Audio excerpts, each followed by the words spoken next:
Okay, welcome to Fantastic Dimensions. This is My Little Sister Wants You to Suffer, a Call of Cthulhu scenario from 2009, written by Cubicle 7. So, we start off, you all have your D10. I would like you to roll that D10 now, please. And you can type in the chat or just tell me what you get. Type in just for clarity. 4. 4 for Philip. Wow. 3 sevens. Okay, cool. Got it all there. All right. So, I'm going to try to correlate names from characters to players. So we have Jennifer, Joshua, and Michael are all on 7s. So the 3 of you are all going to wake up first.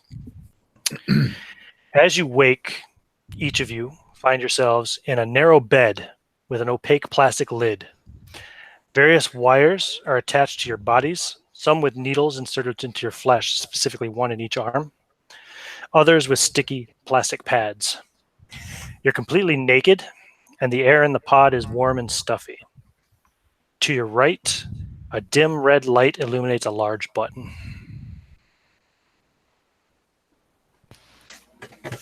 Gonna groggily reach over and, with twitching fingers, try and tap the button to see what happens. You tap the button, and ouch!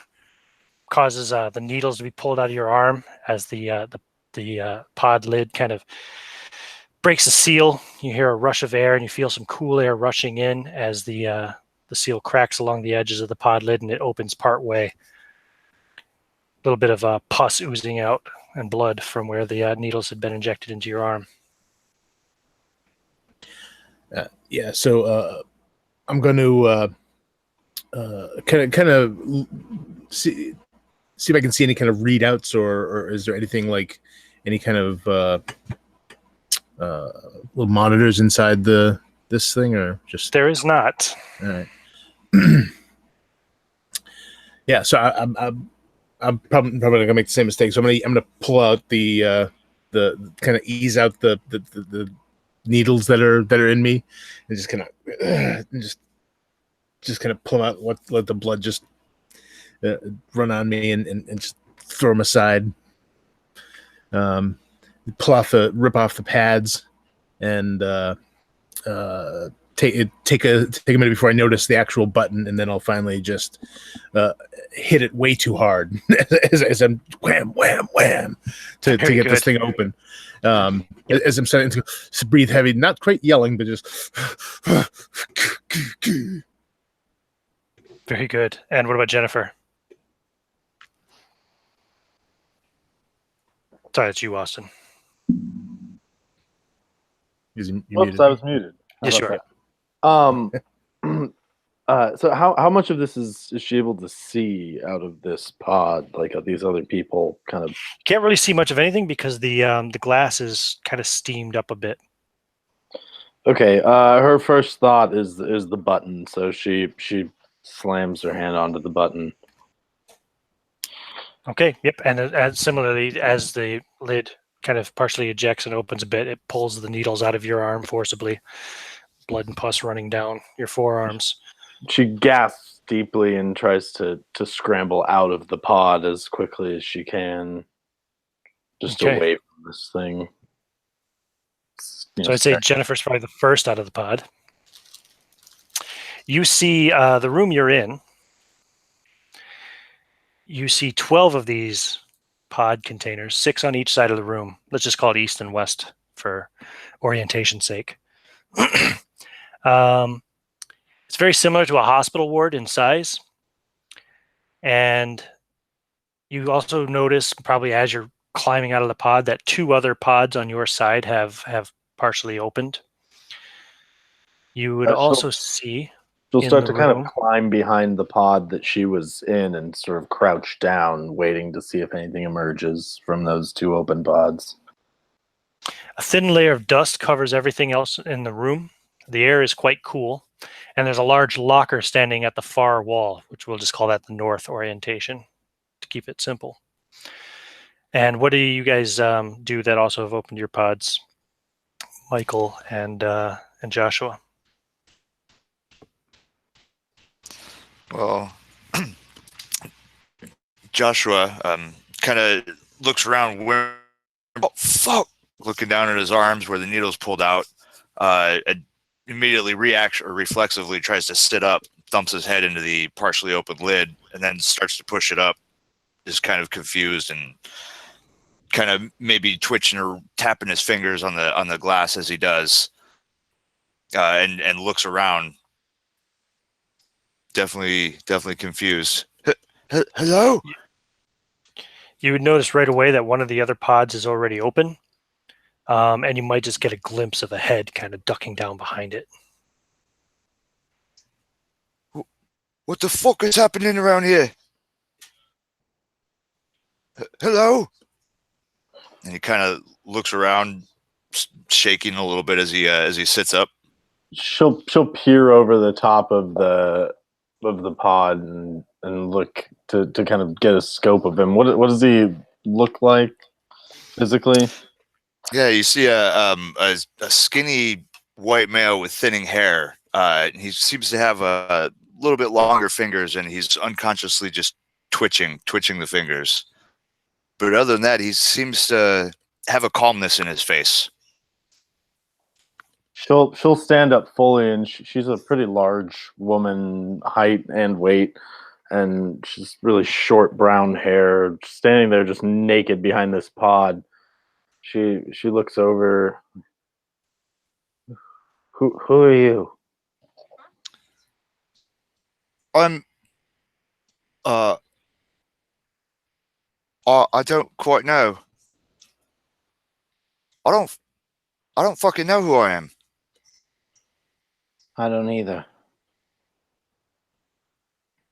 Then he would start to climb out of the pod very cautiously, kind of trying to look around and just survey and, I don't know, see if he can figure out possibly where they are.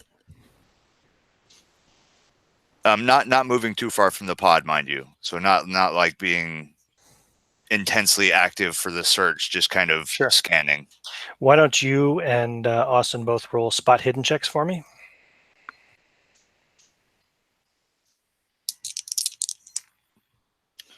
Okay, I rolled a 43 out of 60. Okay.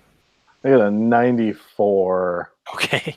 So Jennifer doesn't notice. No. But you would notice that one of the pods on the opposite side of the room, Joshua, there's some broken, it's plastic, not really glass, but the plastic lid, the glass part of it is broken out, and there's some of the glass is on the floor, and you can see what looks like human footprints with a little bit of blood in them leading towards the door on the south end of this room.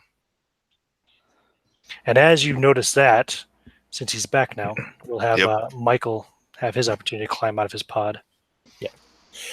Yeah. So, As soon as that top begins to open, I'm like just in unceremoniously just kind of like climbing and getting out of that thing as fast as possible, landing on the floor, still sweating from being inside that tube, and just kind of panting almost in a light panic about it, and now looking around to see where the hell I am. Sure. So you see two other people out of their pods already. Joseph, go ahead and give the description of your character again real quick. Yeah, a average size skinny white guy with thinning hair, kind of standing there shivering, though it's possibly not that cold, but he's quite skinny. And he's just kind of twitching his fingers and wringing his fingers together and just kind of tapping, staring around, and looks a little nervous, so to speak, from the situation. And Austin, go ahead and describe Jennifer too. Yeah, you see a tall and fairly robust, probably overweight white woman in her probably late 30s or so, with short brown hair, and she's clutching both of her arms where these needles were pulled out, kind of squeezing holding them tight. And go ahead and describe your character's physicality, Alex. Yeah. So this guy's tone muscular, kind of on the tall side, but first thing I notice is his tattoos. He's got an Oriental dragon on running down his arm, a skull on the other one with flames, and you can see just all these others. There's a what looks like maybe a laughing devil sort of on his elbow. There's a pistol or something on his bicep, and his head is just completely shaved, but he's wearing kind of just a thin sort of mustache that kind of creeps down the side, and he's sweating and just sort of like put both hands on his head, just kind of wiping the sweat backwards and looking around wide-eyed. Did you describe the other tattoo on your chest? Can't remember. The heart or something? oh yeah, that's right. Yeah. There's the heart on the chest with the name Susie across it. So the three of you are standing there now, looking at each other nervously. Oh, sorry. Go ahead. No, I was going to say, what does the room that we're in look like? Oh, I'm sorry, you missed that part. I wasn't sure if you were here for that description. No. So the room itself, here we go. It basically it's very similar to a hospital ward in size, and there's 12 of these pods altogether. There's 6 on each side. Let's just say east and west walls. Right. The 3 that you've climbed out of are all on the same side. We'll call it the west side. On the east side, there are 6 more. And there's a large locker at the north end of the room, and there's a door on the south end of the room. Everything is covered in a thin layer of dust. Roll a spot hidden for me there, Alex. Oh, sure.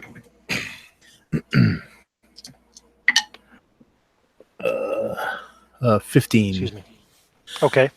Yeah, that's good enough. You also notice that one of the pods on the other side of the room, the plastic glass is shattered out of it, and there's glass on the floor around it. And there's some blood on the side of the lid, and you see like footprints, look like human footprints going from that pod, from one side of it over towards that door to the south. And there's a bit of blood as well that it's tracking along.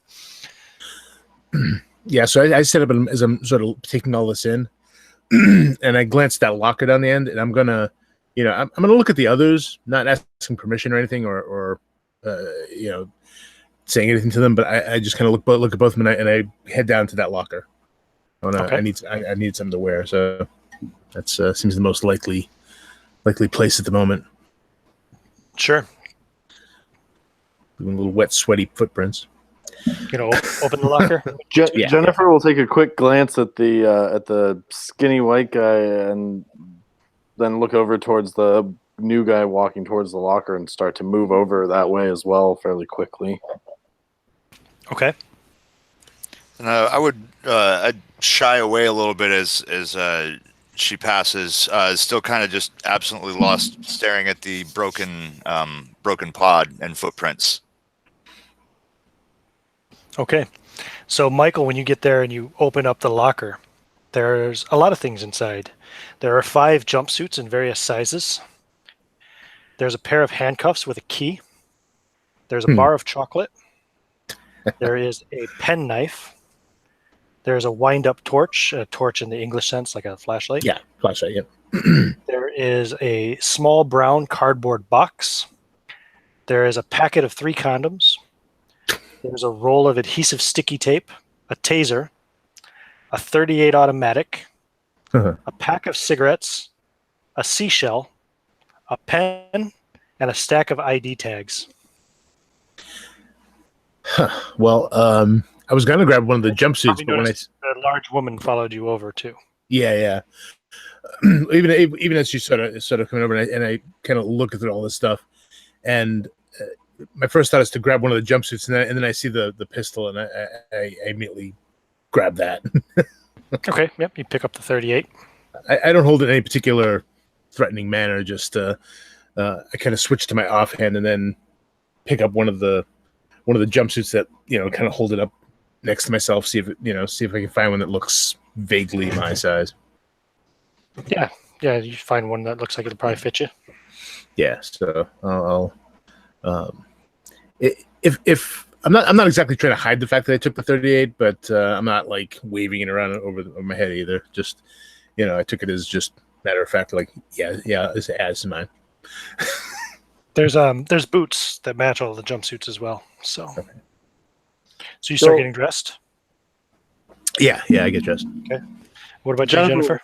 We'll look at him with the pistol, and then she'll look back into the locker and reach in for the jumpsuit, like and she'll also just sort of out of habit, seeing that he's taken the gun, she's gonna grab the taser and the chocolate bar because of course. And she'll say, so I assume you don't know either. He kind of looks over and doesn't say anything for a minute. He says, no. And he looks back over his shoulder. What do you remember? Skinny guy. I remember climbing out of that fucking pod. That's about it. It's might chilly. You think I could get one of them jumpsuits? And he starts making his way over to clothe up and slap on some boots. And seeing the cigarettes, reaches for those. Anybody got a bloody light? I kind of nod to the taser, but I hand him one of the suits. Unfortunately, there is no lighter. No. And about this time, Thomas will wake up in your pod. All right. Same scenario. Same scenario. It's warm and sticky. You see the red light illuminating the button. You got needles stuck into each of your arm, and you got these sticky pads all over your body, all attached to wires attached to this pod. Can I see the guys that have already woken up from my pod? You'd probably be able to see motion at least. It's kind of steamed up the inside of the plexiglass, the whatever you want to call it. Okay. But you probably see that there are people moving at least. Yeah.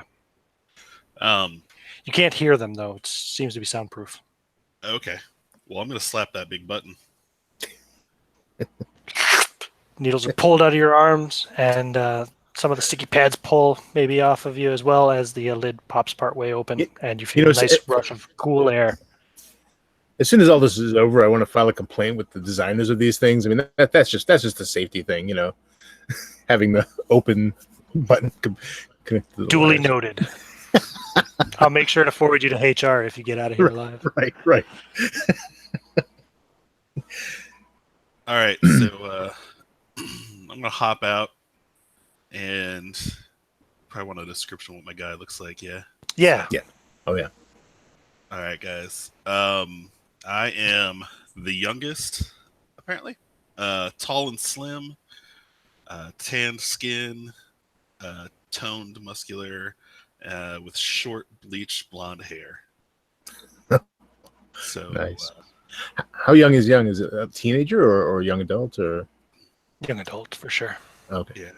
Okay. So I will cover my junk and make a joke about it's a little cold in here, and ask for one of those jumpsuits, maybe. Yeah. So I just kind of I'm not his butler, so I just kind of step back and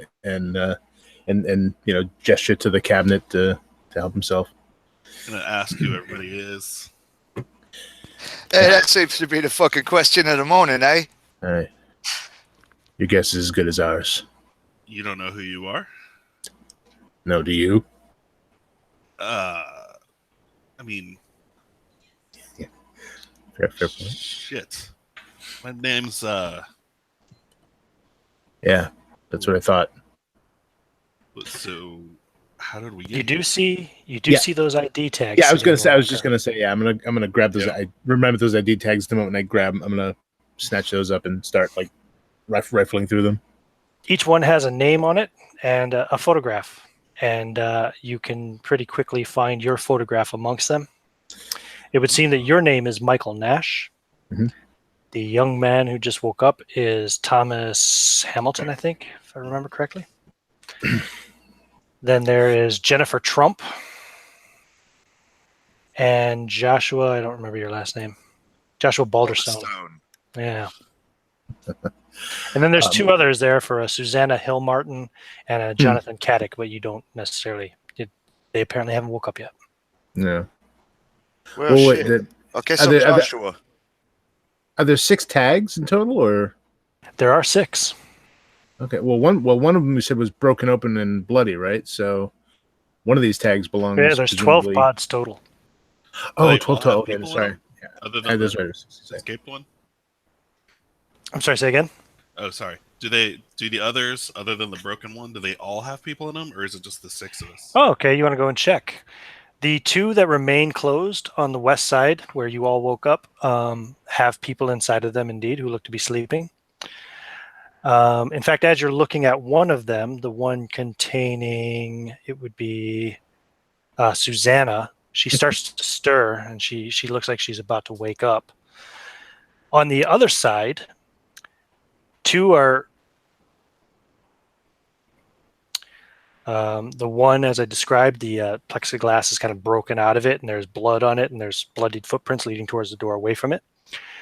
Another one contains a decayed corpse. Looks like he's been dead for quite a while. Similarly naked, though, and connected to the pod by various wires like you all were.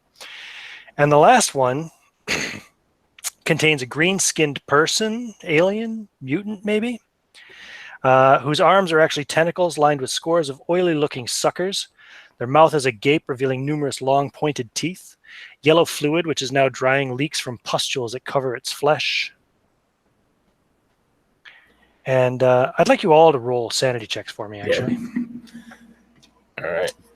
Just from the shock of the situation and everything. Sure. A D100, and you want to roll equal to or lower than your sanity to pass. 77. I did not succeed. You did not succeed. Michael, you will lose 3 points of sanity. All right. So, yeah, Did everybody else succeed? No, I got 67 out of 45. You lose 2 points of sanity. Okay, and that's out of the hit points, yeah. No, that's out of your sanity. sanity Oh, points. the sanity score. Oh, okay. Gotcha. So your Gotcha. score goes up. Make note of your sanity score. If you lose 1/5 of it in the course of this adventure, let me know, because then something fun will happen. Okay. Fun in air quotes. So, Susanna, you're starting to wake up, and you find yourself similarly in this pod attached by wires with 2 needles in your arms and a bunch of sticky pads all over your body. You're naked. It's hot and sticky in here. And you see somebody standing kind of over and looking into your pod.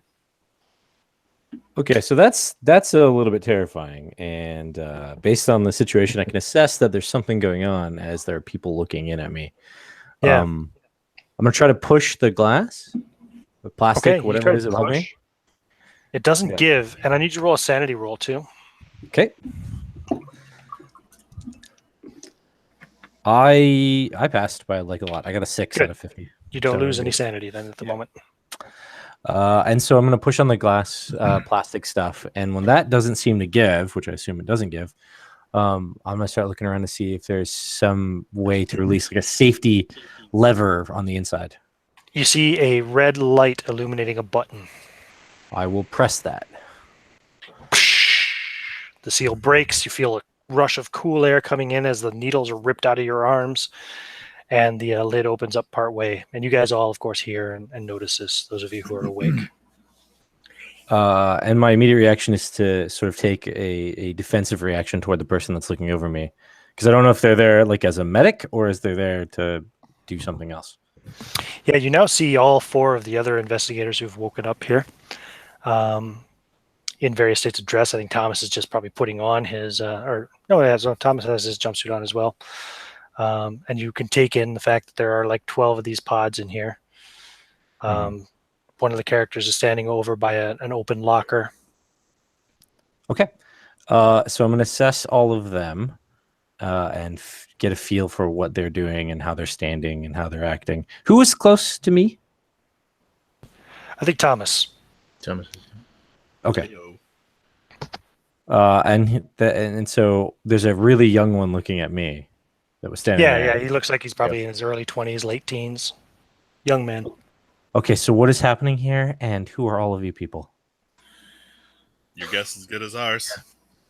And I'll give her a hand, help her out. Apparently, I'm a Joshua. Yeah.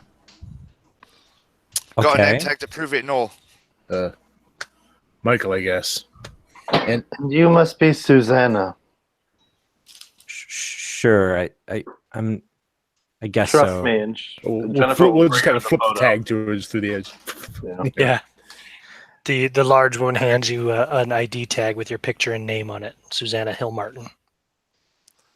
Cool. And Michael, so you I'm do a, notice it's Susanna with a Z.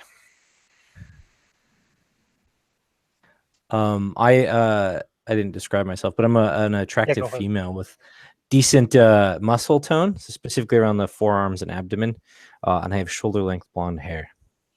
Oh, hello, love. I think you can call me Susanna. Thank you.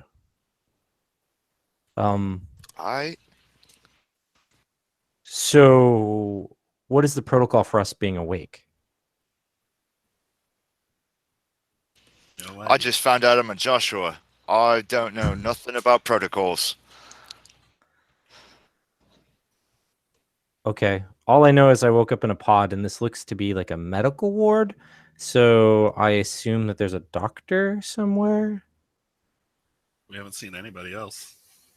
Oh. Okay, then maybe I'm wrong. Someone left and Joshua points to the broken piece or the broken pod. Yeah, and you'll notice then too the bloodied footprints going from it towards the door.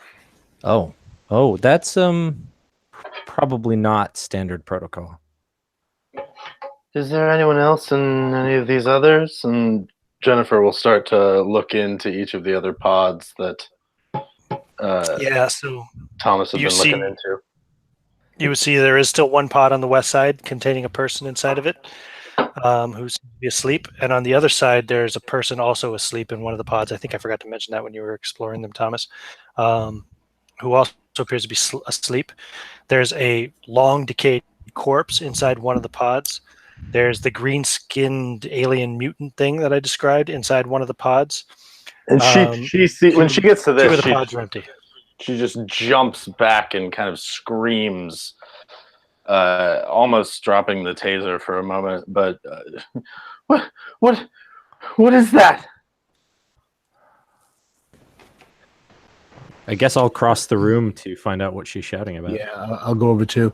But by the way, Ian, does does any of this, the technology or anything like that, does that any of it feel like familiar at all, or is it, like, it's kind of like we would recognize a toothbrush if we saw one, Yeah, that you kind would of thing. recognize the toothbrush if you saw one. So I guess my You would recognize.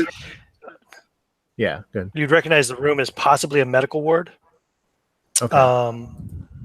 But these pods, you've never seen anything like them before. You're not sure. Okay. Gotcha.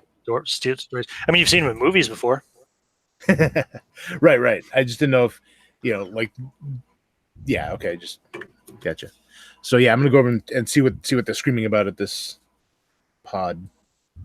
And Joshua isn't going anywhere near it. Just from the the shriek and whatnot, and everybody's rampant curiosity about it. He's just gonna kind of hang back and start fidgeting with the cigarette and kind of twitching a bit, working his fingers Okay. around.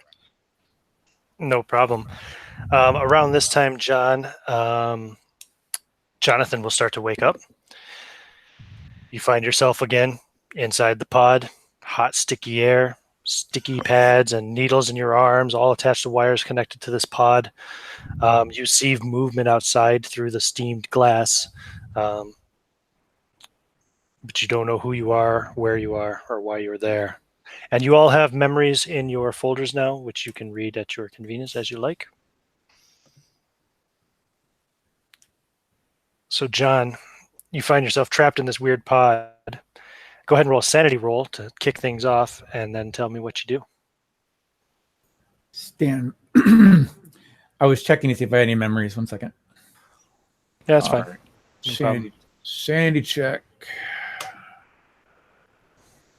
I rolled a 4. Nice. You don't lose any sanity. You rolled a percentile die, right? Absolutely. Cool. Just checking. Yep. No problem. Yeah, you're fine. D100. But you're probably a little bit distressed. Probably a bit distressed by your current situation, why you're naked in this pod. But Jonathan, who does not know his name, is completely caught off guard, and he does the only thing that makes sense, and he holds his breath, and he keeps his eyes squinky closed so that nobody sees him move, and he's going to peek around and see if he can catch any movement, but he's going to be desperate not to move at all in case somebody's watching him. okay. Susanna, you're aware of the fact that you're still very naked.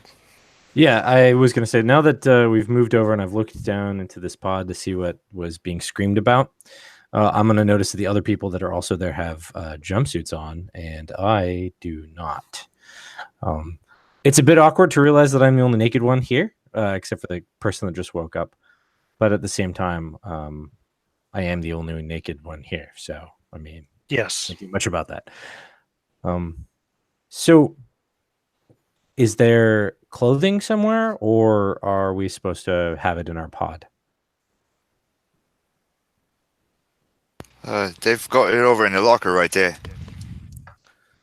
Oh, okay, Good luck great. finding something that fits. I'm gonna go over to the locker then and figure out which one of the two that remain. Oh, there's only one remaining. Oh, one remaining? Yep, there's only 5 suits total. Oh, well, then I'm getting dressed in that last remaining suit. Yep. It more or less fits. It's not a perfect fit, but you get it on. Sure. And it's probably actually maybe even a little loose on you. Mm-hmm. And there's nothing else in this. Nothing else in this locker. Huh? Oh, there is. I mean, I don't think anybody grabbed the handcuffs and key. Nobody grabbed the penknife.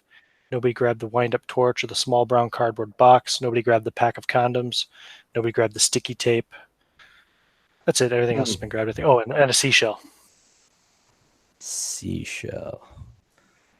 I'm gonna take Well, that. I'm gonna grab the penknife and the handcuffs. I don't know Cool. about the. I assume that we might want all of these things. I say to the group, but I don't know that I have enough pockets to carry it all. I'll take the torch. Okay. I guess shoot, what's left? I guess I'll grab There's a pen, enough. a seashell, a small brown cardboard box. I'll it. take the box and the pack of condoms. Okay. Oh, Jennifer you will think flip something's the gonna pen. happen? Jennifer will slip the pen into her pocket. Okay. Now there is nothing left in there except for a seashell. Oh, I want that, Thomas. Okay. Holding the unlit cigarette in my mouth, I'm gonna start opening the box. So does anyone know why we're here? I'm starting to remember something about water and trying to escape it. It's a little unclear what I'm remembering at all. The last thing I remember was I was surfing and fell under a big wave, and then there was screaming, and then people talking crazy about something in the water, scooping people up. So I don't know. there's water in your memory too. Yeah. I just remember a small, tight place, explosions and screaming everywhere. People. I don't want to fucking talk about it. Stop asking. Hey, could I get that taser and try and catch a lighter? Where are these fucking fags right now? Well, there's a torch. Oh, it's a flashlight It's- torch. Yeah. English torch, it's a flashlight. Oh, my Sorry, bad. it was an English adventure. I don't think it would be wise to waste any of the power on such frivolous things. Besides, I'm sure that there's no smoking in the medical ward. Hey, There's can I dust take- on everything, mate. Find me someone who's going to complain.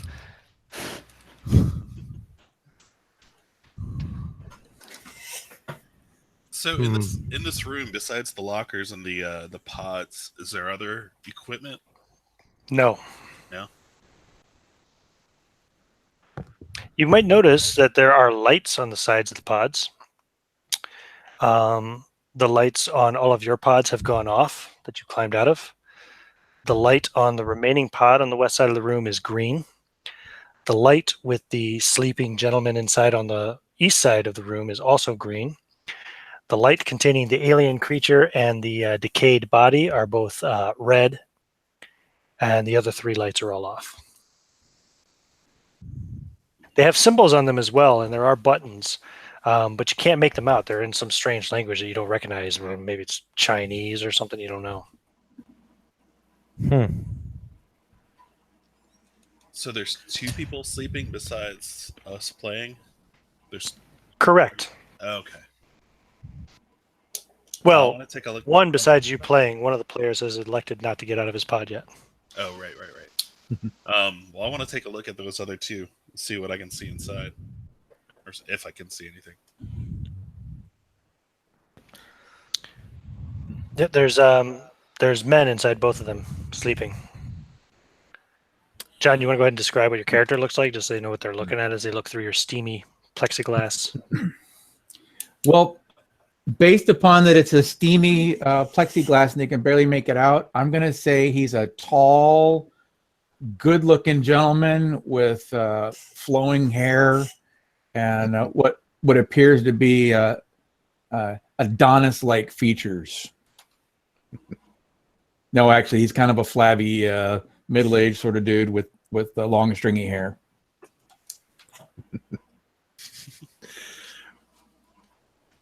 And what about the other one that's still asleep? I don't remember if you described him.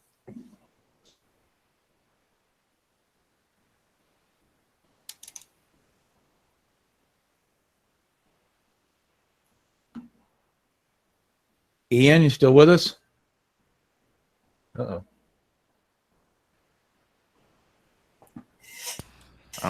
Did we lose him momentarily? Yeah, I think so. Wait a minute. I've been having internet trouble myself, so I understand. In front of you, a giant shadow appears. No, I'm just kidding. Very curious surroundings. You're all part of it. You're all under attack. Roll sanity. This is actually part of the game. Now he just steps back and lets us go crazy. Now we have to just try to figure out what's going on. That's right. The nervous paranoia sets in. That makes for a really interesting Call of Cthulhu adventure where the game master the keeper just walks away and lets people try to figure out what else is going on. Turns off the lights. As he steps away, you hear a ow, oh, ow.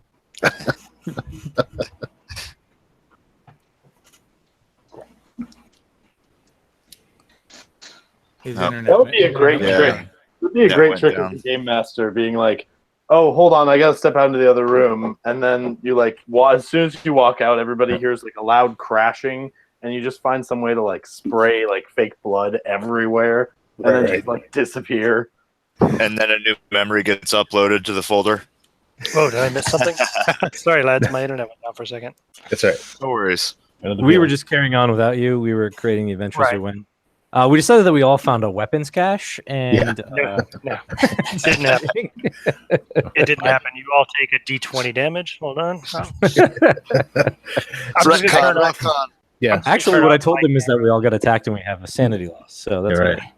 I'm just turning off my camera to try to save some bandwidth. Sorry about that, lads. So, No worries. the other guy in the other pod I said looked like a thin version of Fabio. That's it, Fabio. Yeah. Michael's gonna go over to the pod with that thing in it, and he's just gonna stare at it for an unnatural amount of time. He's just he kind of puts his hand on the pod and he's trying to get closer to see it, and he's just seems really focused on it. and he says to no one in particular, maybe anyone who just happens to be nearby. It's like, does this make any fucking sense to any of you? Anyone? Doesn't make I've any never sense. seen anything like that. It's not one of those fucking greys. I'll tell you that right now. And then It's- still fidgeting with that box, trying to open it. Yeah, it's half full, the cigarette box. It's a shame you Oh. don't have it later. No, the brown. Oh, Cardboard sorry, box. the cardboard box. Right, yeah. Inside the box, you do open it. What's Yeah. in the box? There are What's in the six white box? plastic. There are 6 white plastic cylinders. Each one's about 7 centimeters long and maybe 2 centimeters wide. Ouch. Okay. All right. Is the box size wise? Can it fit into a pocket? Oh yeah, absolutely. Yeah. Okay. Yeah. Gonna stuff it in the pocket Cool. or stuff the whole thing in, and kind of look around for a moment and say, "Well, you know what? Fuck it. If no one else is gonna take a peek, I'll be the one to do it." And then make my way to the door to open it and look outside. Oh, you went over to the door to look outside? Yeah. Sorry, I was lagging a second. Okay, cool. So yeah, as you approach the door, it slides open Star Trek style. Hmm. And you're looking He into kind of startles at that. a dark hall. There are like dim red running lights running along the floor. Doesn't really light the corridor very well, but it seems to show you at least that the corridor leads both to the right and left. The bloodied footprint, if you look, seems to go out the door and head off to the right. Okay. Seeing that it's dark, he's going to, slowly take a step back. The false courage fading quick, and he's just going to kind of look around and say, like, "Well, what are you all waiting for? Hey, with the flashlight or with the torch, you come up and go first." All right, I'll you said it's like a wind-up flashlight? Yeah, it's it's like a kinetic energy one that you can recharge Yeah. by turning the wheel. All right, I'll Crank. start winding it up and head over to the door. And I'm gonna go to the door as well and see what I can see. and I'll once I get it cranked up, I'll shine it down, trying to follow the bloody footprints and see if I can see where those have made off to. Yeah, they seem to turn off to the right. And if you shine the flashlight down the right, you see, first of all, there is a door straight across from you. Okay. But if you shine it down to the right, it looks like the hall continues on for about 30 feet. And then it hits like a T junction where it splits off to the right and left. And the footprint seems to go around to the left. If you shine the light down the left side of the hall, you'll see it also continues down about 30 feet. And then there's, if you turn that way, there's a door on the south side, which would be on the right if you turn that way. And then there's a little turn to the left. Like a 90-degree turn. I guess it's not really a little turn, is it? All right. Michael's gonna, kind of come out of his, his daze a little bit, and he's gonna sort of reluctantly pull his eyes away from that canister and turn to follow. But I had a quick question: are there any like power feeds hooked up to these that are visible? No, not that you can see. Okay, Just the lights that are coming off of them. all right. Yeah, but you don't see like any power supply or any wires. Yeah, I running didn't off. see any cables. Yeah, no big off switch or anything like that. All right. Yeah, so I'll sort of reluctantly turn, and even as I turn to walk, I'm still looking at it, and I finally pull my eyes away at the last minute and head out. All right, so I'm gonna walk ahead of people and see what I can see around that corner. I know the flashlight's not following me because I don't have it, but when I get there, if there's any ambient light I can use to look around the corner, I'm gonna carefully look around the corner. I'll follow with the flashlight. Okay, let's try not to shine it too much. You don't want to attract any attention if there's some reason why they're bloody footprints. I mean, we just saw a green person in a pod. I'm a little worried that That might wasn't a be person. bad sign. That wasn't a person. No, it was a thing for sure. I'm just saying that we just saw a green thing in a pod, and we need to be careful. All right, I'll keep the light low. Just to answer your question, Austin, I see I might have made a mistake. I did put the wrong initials on your memory, but the memory is correct. So Okay, cool. Cool. beans. Joseph, you might have the wrong name on your memories, but they are the correct memories. So apologies for that.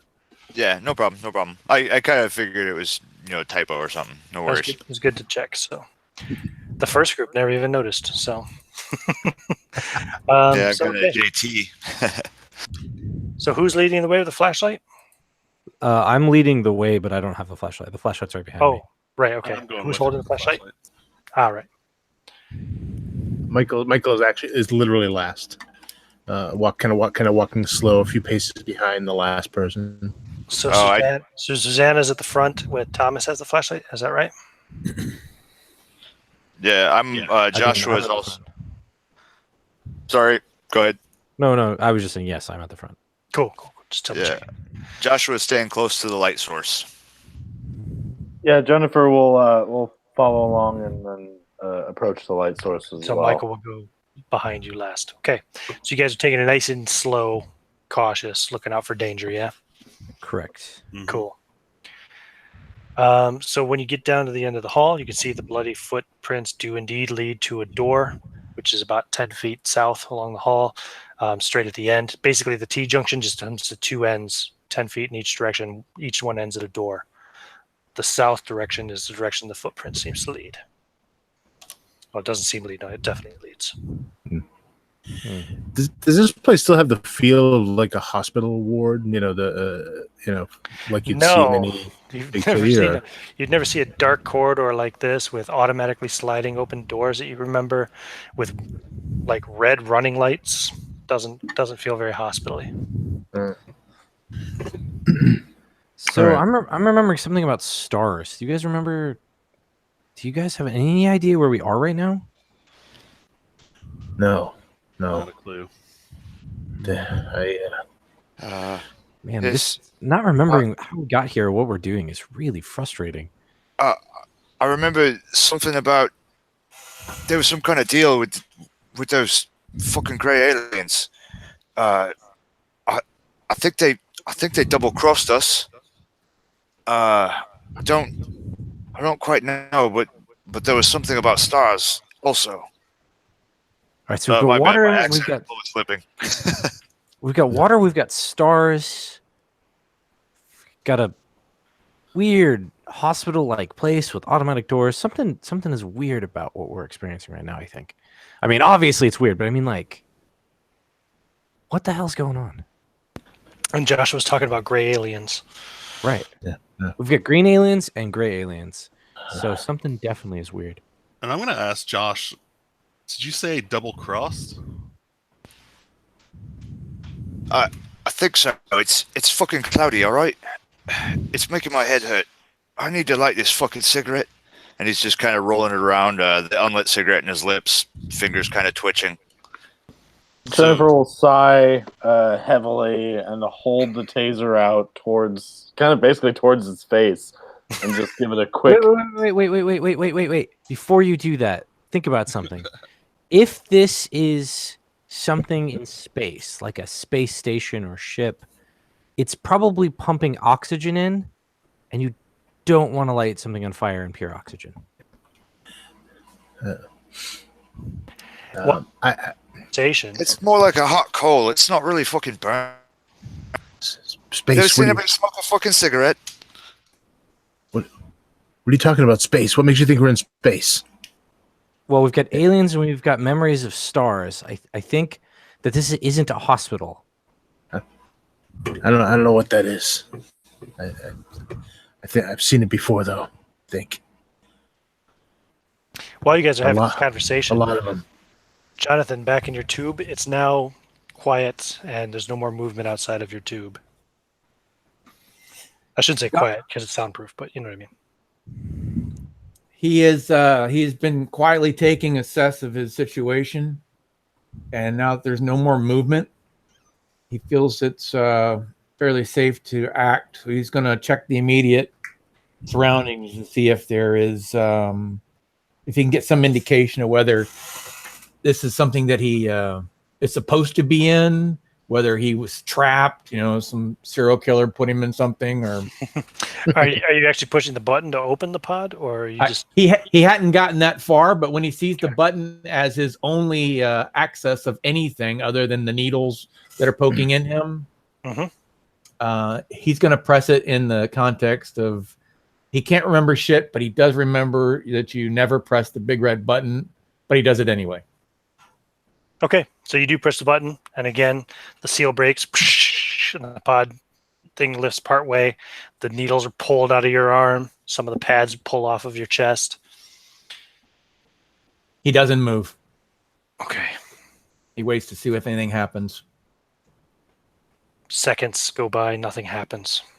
All right, he's going to peek a sneak a look, and if no one's there, then he's going to first test his toes and his fingers and see if he's got any mobility. Yep, you have full mobility. You don't necessarily remember much of anything except for what's in your memory. Right? You Armed, you don't even know your name. right, armed with the memory that he has, and that seems to be the only glowing ember in his brain pan. He's going to low crawl over the side there and hit the deck, and then wait and see if there's any movement. No movement. He's going to peek around and he's going to assess his situation. And while he does so, he's going to creep around to the corner so he can put his back to the wall, get a better view. See, there are 6 unopened pods in this room on the opposite side of the room, one of which has a decayed corpse in it, one of which has a green-skinned alien mutant thing, which I've described previously. I can describe again if you need. I got it. Okay. There's another one that has a apparently living human in it sleeping. There are 2 completely empty pods, and then there's one pod that is empty. However, the glass is all broken out of it. There's blood on the side of it, and there's bloody footsteps moving away from it towards the door. He's going to stand up, straighten himself out, straighten his hair back, and if he's got the strength to do so, he's going to go straight for the green pod. The pod with the alien in it? Correct. Okay. He's going to see if it has the same sort of arrangement of pads and needles. It does. Of course it does. Mm-hmm. He's going to look side to There are side. buttons on the side, but they have strange figures on them that you don't recognize. It might be Chinese or acrylic or something. You don't know. Is it the same with every pod? They each have a different, they have the same writing, or just that one pod has weird writing? They all have the same writing. They all have lights on them. All of the empty pods are not lit at all. They're just, the lights are not on, like the interface isn't activated. The pod with the human in it has a green light on it. The pod with the alien and the corpse on it have red lights on them. Interesting. Well, again, with that burning ember in his brain pan, is there something that would pass for just logic? The cables that are coming out of it, is there something that goes to... He can't remember shit.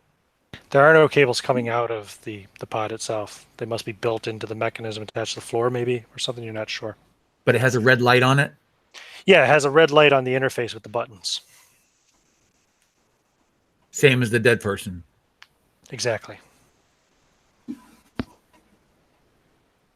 All right. He's going to leave it be at the moment. What else is there around to look at? There's an open locker at the north end of the room. I don't think they left anything there, though. It's empty. Fair enough. There's a door at the south end of the room. And a what? A door at the south end of the room. Okay, well, he's going to wipe off as much of the sweat and grime and crap off of him and get his bearings as best he can and stand up straight and go for the door. Okay, so you guys were approaching the door at the end of the corridor and on the left-hand side. I don't think anybody had walked up to the door yet, though, so you were having your conversation first. What are you doing right now? Okay, well, now that we've discussed some things and we're kind of at that junction, we have to choose a place to go. Do you guys want to follow these footprints, or would you rather not follow the footprints? I'd rather follow the footprints. I don't see a lot of sense to it. I mean, yeah, what are we gonna find? A dead body? Someone else who doesn't know who the fuck they are? Well, I think we just need to find a way out of here. Yeah, I like that idea. And Joshua. Oh, sorry. I just run one quick thing. Can we hear any noises or feel any kind of humming, when someone mentioned that a spaceship, the thought didn't occur to him at first, but now he's like nothing that you notice. It's very still, very quiet. Although, go ahead and roll your listen check for me there, because you were at the back anyway, Michael, right? Yeah. Call pays behind the last 37. 37 out of 50. So yeah. You hear the sound of one of those sliding doors open behind you. Yeah, I turn around immediately with my gun and point it expertly at the doorway without realizing that I know how to. And I'm gonna consider I just lost some sanity. I'm gonna give myself a chance of actually shooting it. Yeah, I take a shot. Okay, John, as you're walking up to the door, as you get within maybe 3 feet of it, it slides open. Shh. What do you do? John, you're muted. Sorry, I was being courteous and had it muted. Does the slide open fast or slow? Fast, Star Trek style. Shh. Well, if he can react, he's going to go with the direction of the door and go with it and kind of fade to black and get out of the way. Okay, you hear a gunshot. Boom! You fire the gun. There's nothing standing there, though. It's the door that you previously came out of, Michael. Okay. You guys all hear the gunshot go off. Quite obviously, it's a 38. Yeah. Bam! Joshua jumps. you have a fucking gun? Joshua leaps. The cigarette falls out of his mouth, and he crushes it accidentally. And as he makes his way behind other people, Right. So Michael slowly lowers it, and then he turns toward the others, still pointing it without not really thinking about it. He's pointing it at them now, and then he slowly sort of puts down and looks back over his shoulder, and then tucks it back in his suit.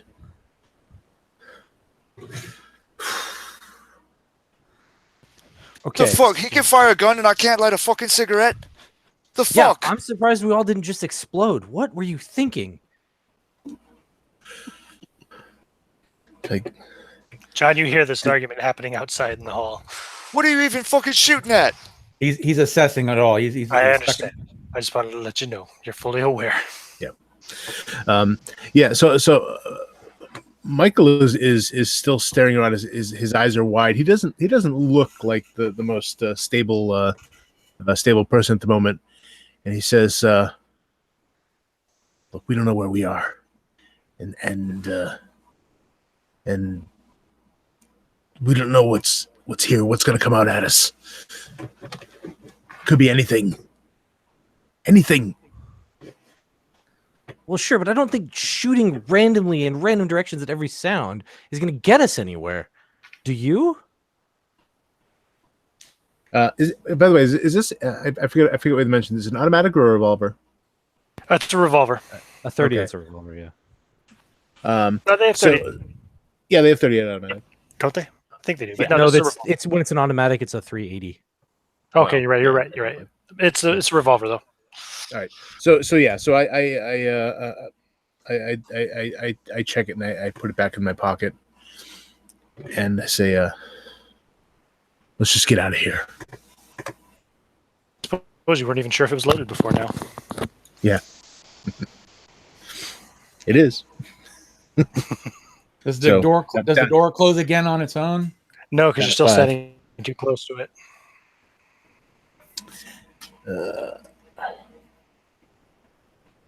The door stays open since you're still standing next to it. Well, I Yeah, want to walk Yeah, towards so the door. so I didn't see any sign of him when that happened, right? Nope, you didn't, because he didn't come Okay. out. He just stepped to the side with the Yeah. door. All right. Somebody else said something there. What'd you say? I want to walk back towards the door that we heard open. Okay. Back where we came from. And When you see get who there, opened it. you see the door is open, but you don't see anybody inside. But you do notice that the 6th pod on the left side of the room is open now. All right, I'll call out hello. And nobody's answering me, so I'll peek in. He's gonna Oh. punch whoever sticks his head in. Okay, roll a brawl check. Super.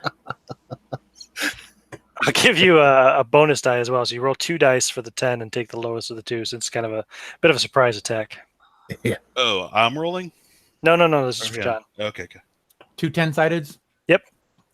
Well, you're 3 10-sided. It's 2 for the 10s. That's how bonus dice and penalty dice work in this game. It's like advantage, kind of, but for a percentile system. All right, so a percentile and a 10. You got it.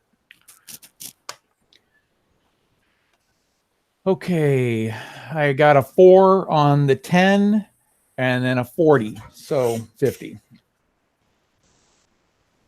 Wait, You broke up there. I'm sorry. you got a 4 and a 40.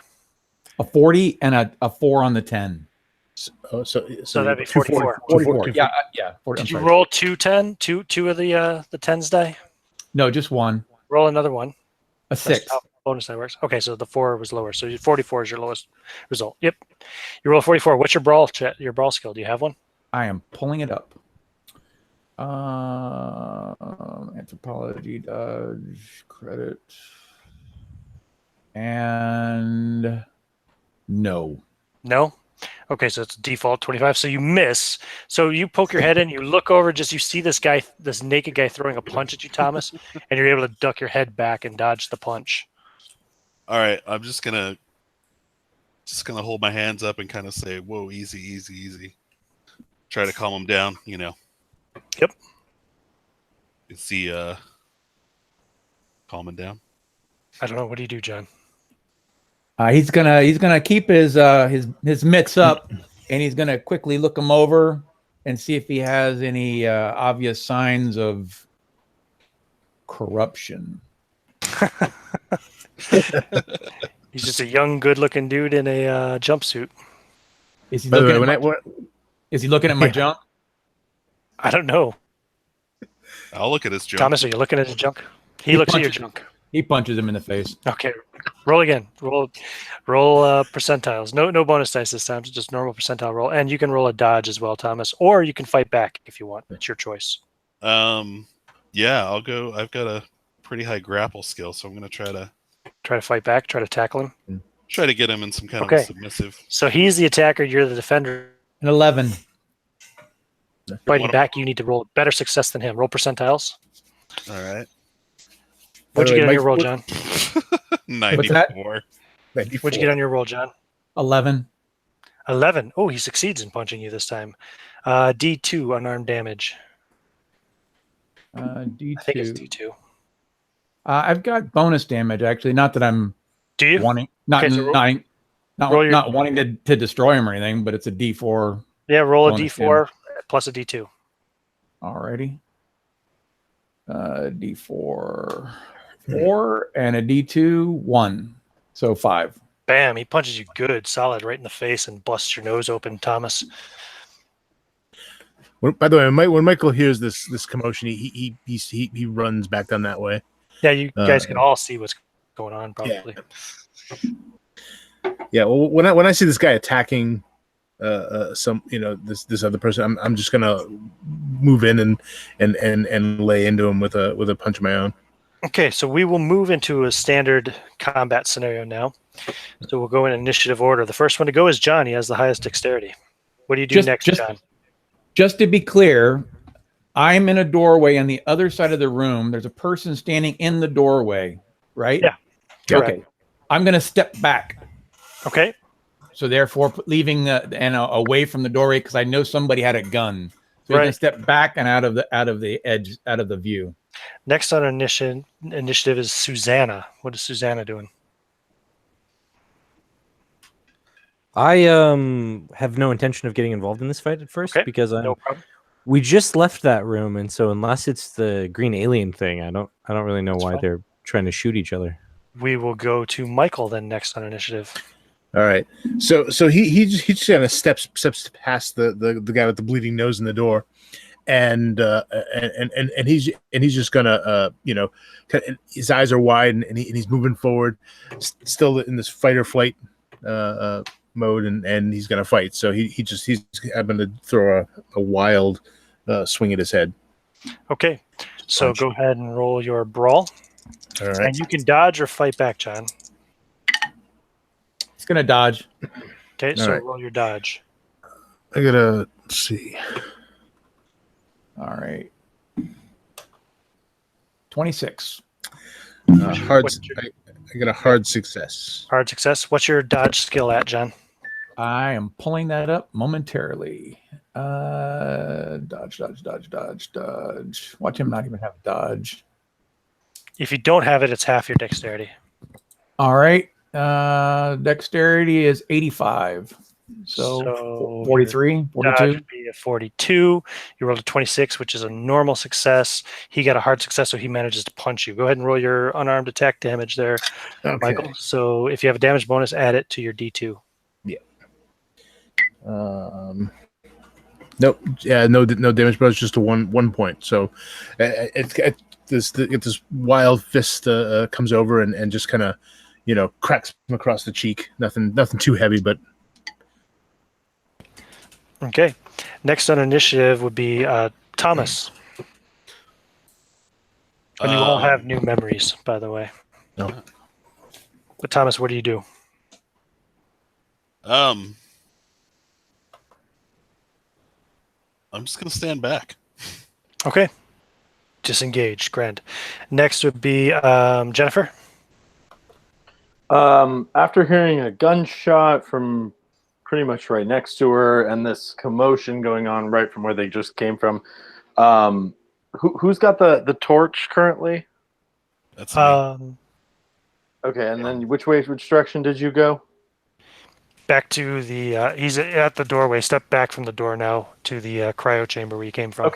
Okay, so she's gonna keep her eye on that, but she's kind of backing away towards the opposite direction. Okay, you can back right up against the wall at the end of the Yeah, avoiding this conflict as much as possible. What about Joshua? What are you doing? He's kind of just standing there, really wringing his fingers, and pulls fidgets and pulls another cigarette out, having lost the last one, and tucks it in his mouth. Really need a fucking cigarette. This is starting to get fucking annoying. What are you even fucking doing over there? We need to look around and find something. Fighting with this is fucking stupid. Can I get a light, please? Top of the order. It's back to you, John.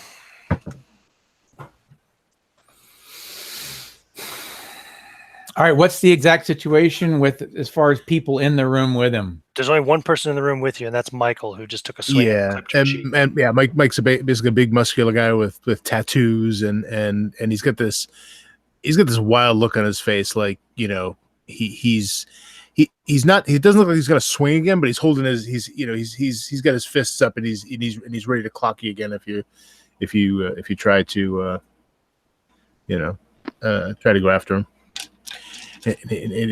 So yeah, he's I don't know how tall you are, but He's tall. He's tall, but he's slightly. He's not overweight. He looks like he used to be muscular, but it's kind of sagged now through. He's got a dad bod. dad bod. Yeah, he's got a dad bod, a damn good-looking dad bod. Thank you. Fair enough. So yeah, so so you get this crazy man with tattoos, just waiting for you to. He's going to keep his dukes up, and he's going to just make eye contact, and he's going to say, "There's just no way I was going to walk around this place with my dork hanging out," and he's going to be making a mugging look at you. So you thought punching someone was a good idea, huh? I didn't know what to think. I just heard arguing and someone took a shot at me and then someone came in the room. What did you want from me? I take it you don't know who you are either, huh? Of course I know who I am. You don't know who you are? Well, He's going to keep that high fist yeah. ready to duck and weave. Well, Is he looking at my junk? You do no, kind of no. know who he is, Michael, because he's got an ID tag with his name on it. that's true. So what was his name? Jonathan. Yeah. So I say, well then tell me, Andy, where are we? Like you don't already know? He rubs his nose like he's ready to go. That's right. Why the fuck would I know where we are if you don't? You're just talking in riddles. Here, and I'll take it. I'll go over to I'll pick up his tag, and I'll kind of throw it against his bare chest. That's you. So he hits you in the chest with an ID card that falls to the floor. You can see your picture on. I'll turn and walk out of the room. He's not going to pick it up. He's going to keep watching, and if he's in view of the doorway, he's going to step to the side because some lunatic shot at him earlier. Right. So now the door closes, correct? Yes, if you step back more than 3 feet or so away from it, it'll close. Once it closes, he'll pick up the name tag because he's desperate to know who the hell he is. It's got your picture and your name on it, nothing else. So who was the guy punched again? Thomas is the one who got punched in the nose. Still got blood spurting out of it. He busted him pretty hard. Yeah, I'll go take a look at him and kind of look at his nose like, yeah, you'd be fine. Do you have first aid? No. Okay. Not a bit. Well, I was actually thinking that I would go find out because if there's a guy saying now that the conflict is over, because I didn't want to get involved, I'm gonna go check him out and see what he looks like. If he looks like he's badly beaten or what. Yeah, he's got a broken nose. You could do a little first aid on it. Sure. Roll it. I succeeded. You get 1 hit point back, Thomas, as she sets the broken nose for you. Ouch. Crunch. Yeah, I don't know how I know that, but I just know it. I don't know. Maybe I was in the military. I remember something about being in a group of soldiers or something. Yeah, something like that.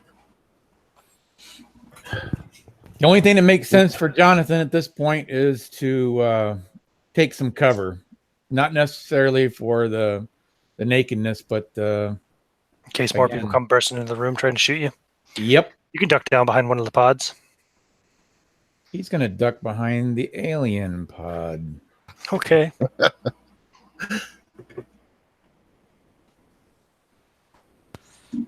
Joshua's going to kind of look around the corridor and see if there's any markings, or any directional indicators, or Nothing something except for along those the running walls or lights anything. along the floor.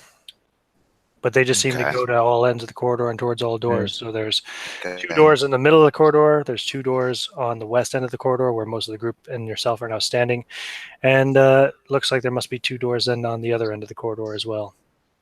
Okay, I want to kind of move towards one of the closer doors, and The enough closest to door like to you let is it. the door to the south at this end of the corridor. Okay. Oh, how far off is that actually? Before I. From where you're standing, about 10 feet. Okay, yeah. Joshua will move his way up there, kind of just twitching and grumpy and just frustrated with everybody, and then kind of you do, step that to the door door to let opens. it slide. Yeah, and I just want to peek into it, kind of. You're looking into, looks like a garden room of some sort. Very hot, humid air flows out right away and hits you right in the face. Lights are full on in here, illuminating everything in strong, harsh artificial light. Irrigation pipes drip water onto overgrown vines that obscure most of the metal tables and trays. They're stretching tendrils climbing up the walls and along the pipes themselves. Amidst the vegetation is what appears to be a broken down gardening robot, numerous arms extending from the body, each one ending in a variety of tools.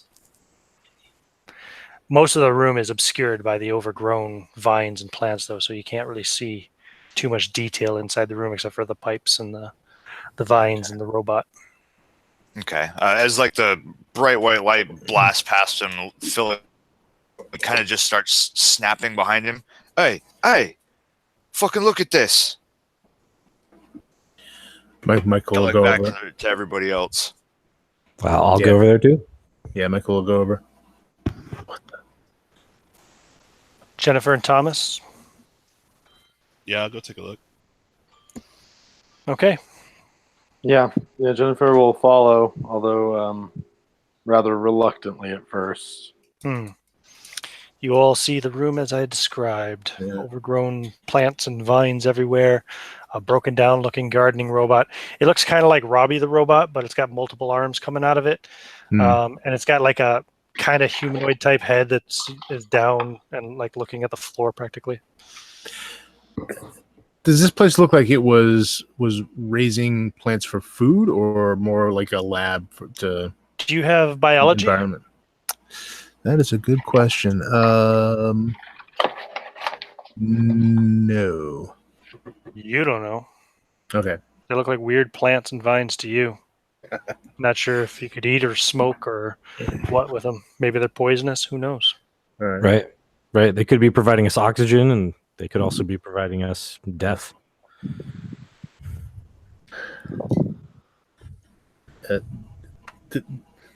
Does it look like it's been that way for a while? Like this? Yeah, it's extremely overgrown and uncared for. Well, there's a broken down gardening lot. How long have we been here? I don't think anyone's been here in a while. No, I mean like here in this place.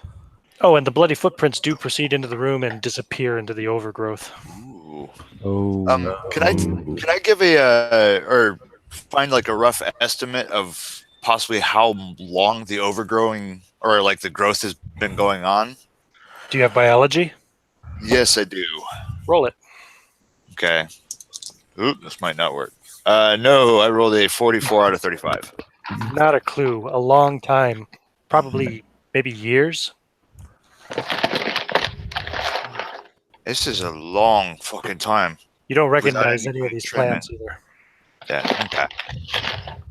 Yeah, I want to check something out. Can I take a look at these footprints? Are they? I mean, can we tell if they're human-looking footprints or They look possibly human. something else? Yeah. Yeah. Are they smaller and narrower, more like a female or a male? Can we? I assume they're bare feet. Can we? Yeah, that'd be another biology roll. Yeah. So I kind of looked at him. I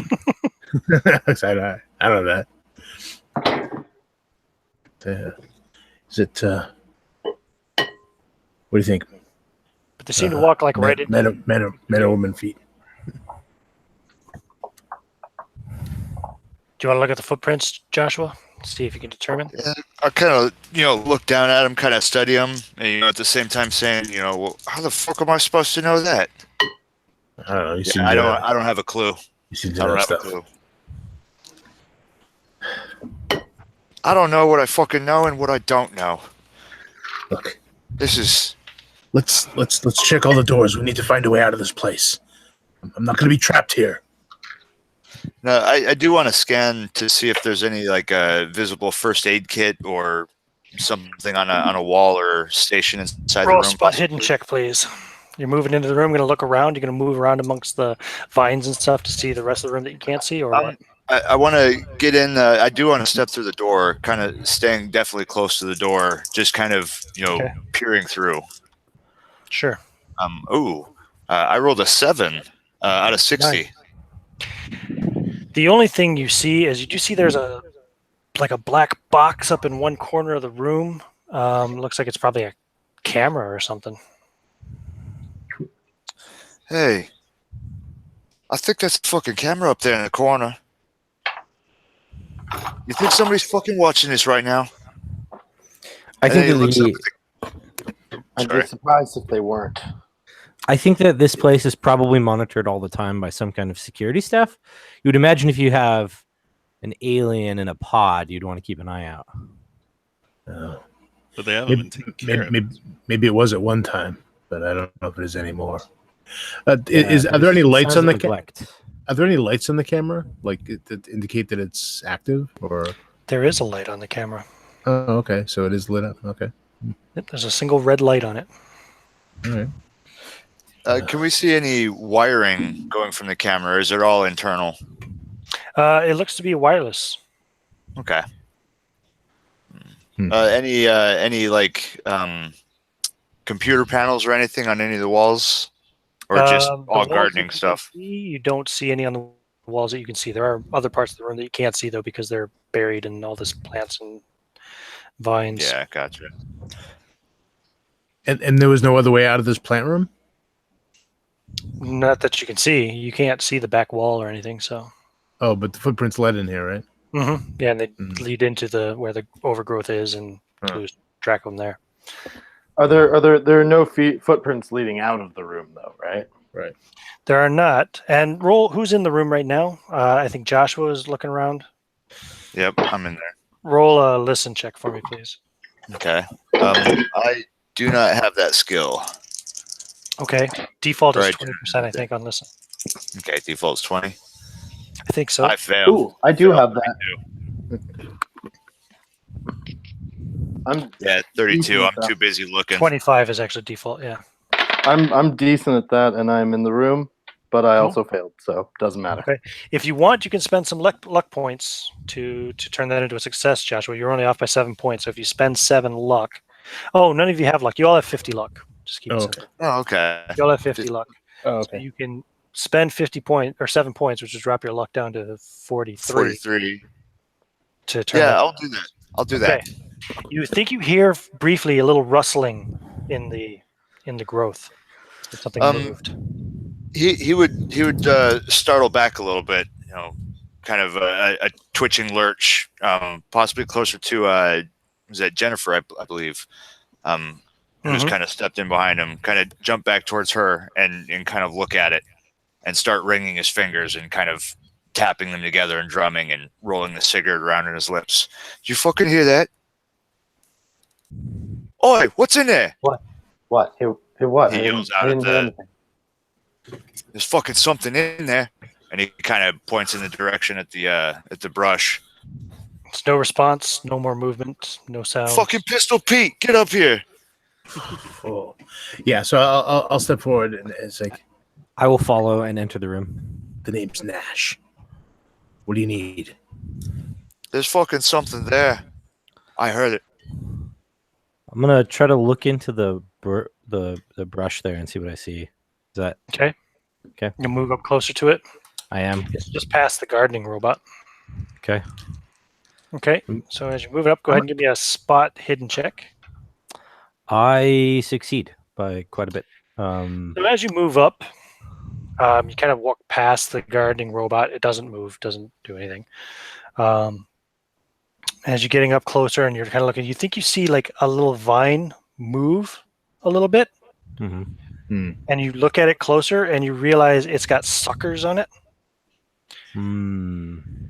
And then it lashes out at you. Sure. Why You can not? roll a dodge check. Yeah, I can do that. I succeed. I got an 06 out of 50. So I It succeed. lashes out at you and misses you as you kind of leap back. And this thing stands up out of the underbrush and starts moving forward. It's one of the green mutant alien looking things with the long octopus sucker like arms and the big gnashing teeth. Otherwise, it's pretty humanoid in appearance, but ugly and green. So Holy fucking hell! Fuck. Yeah, I'm gonna pull my pistol out and kill it. All right, we're going to go into initiative order. John is first, but he's not in the room. He's hiding behind a cryopod in the cryo chamber. So next would be Thomas. No, sorry, Susanna. Sorry. Okay. Well, I'm right there, and I've got a penknife, so I'm going to try to lash at it. Just a forward attack with the penknife. Go for it. Roll a Yep. brawl. I got. Let's see. Where did my brawl go? Oh, there it is. 80, and I got a 10. I had 2, so I got a hard success on it. You got a hard success? Yep. Nice. Okay, yeah, you slash it. So the pen knife, I'm going to say, does a D3 damage, plus damage bonus if you have one. I don't have a damage bonus, so Okay. I do, unfortunately, only 1. Okay, you do 1 point of damage, so you just slash a little bit on the tentacle. And red blood starts to come out of it. Next on initiative would be Thomas.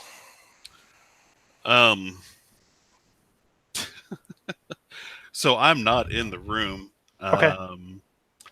I am I don't think I want to engage with this thing.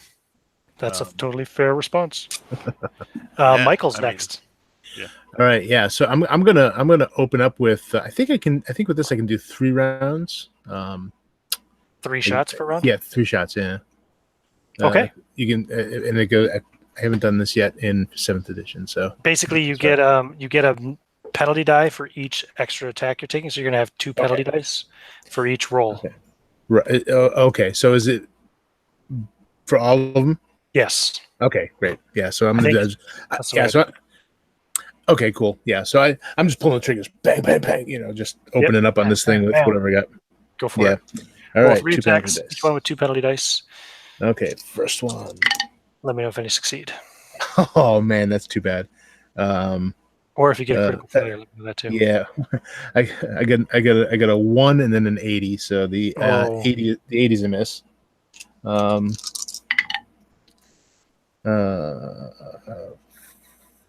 That one's hard success. Cool. And that one is 40. We'll check real quick. 60. Handgun 70. Yeah. So 1 regular success, 1 hard success. Okay, cool. Two hits, so a D10 damage for each. All right. Oh, sorry, a D10 damage for 1. Oh, okay. So Because 2 of the 3 shots you fire are blanks. Oh, okay. You didn't know that. No. They make sound bang, bang, bang, but only one of the bullets really hits and does much damage. Well, 1 does a 6 then.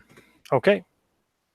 So the bullet punctures through its I'm sure I don't even notice the fact that any of them were blank because No, it's dark and I'm blinded by these flashes. I'm just opening up. So yeah, this is actually a really well lit room, but still, nonetheless, yeah, it's that's true. Yeah, you wouldn't recognize necessarily a blank other than the effect. So, but where the one bullet did hit it in the chest, you see blood pouring out, and you've wounded it.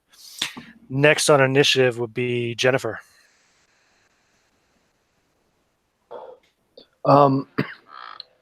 Having kind of taken a moment while all of this is going on to breathe and steady herself, she sees the situation in front of her and lunges forward with this taser, trying to drive it towards the arm of this thing that has been. Do you understand the difference between a taser and a stun gun, right?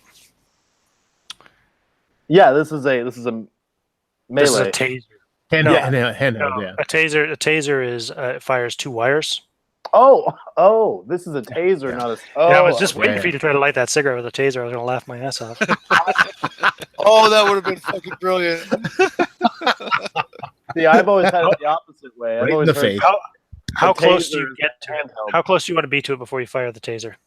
So this is a projectile weapon. So 10, 15 feet, 12 feet. 12 feet? Sure. Okay.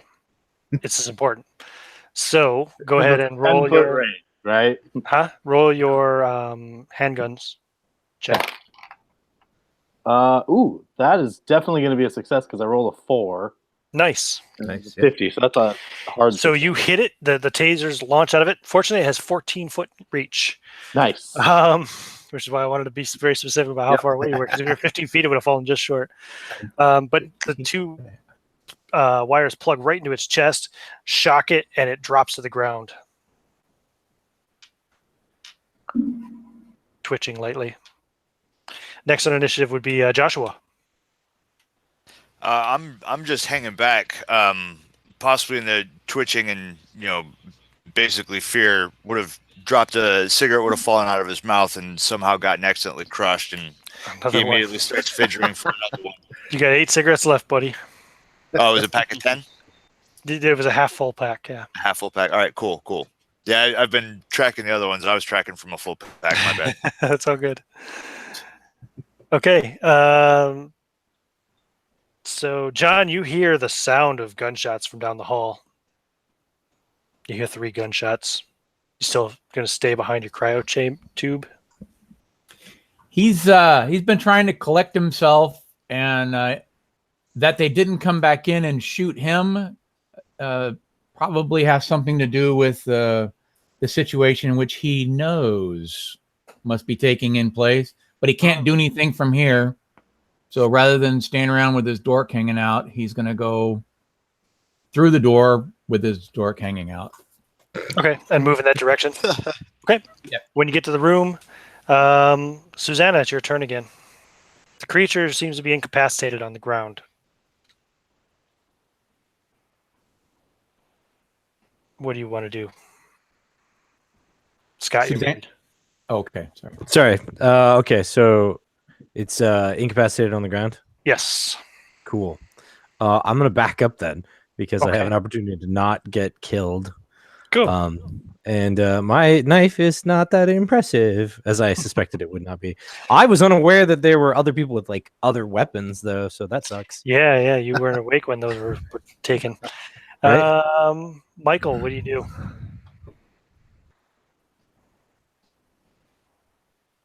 Alex? Oh, sorry. Yep.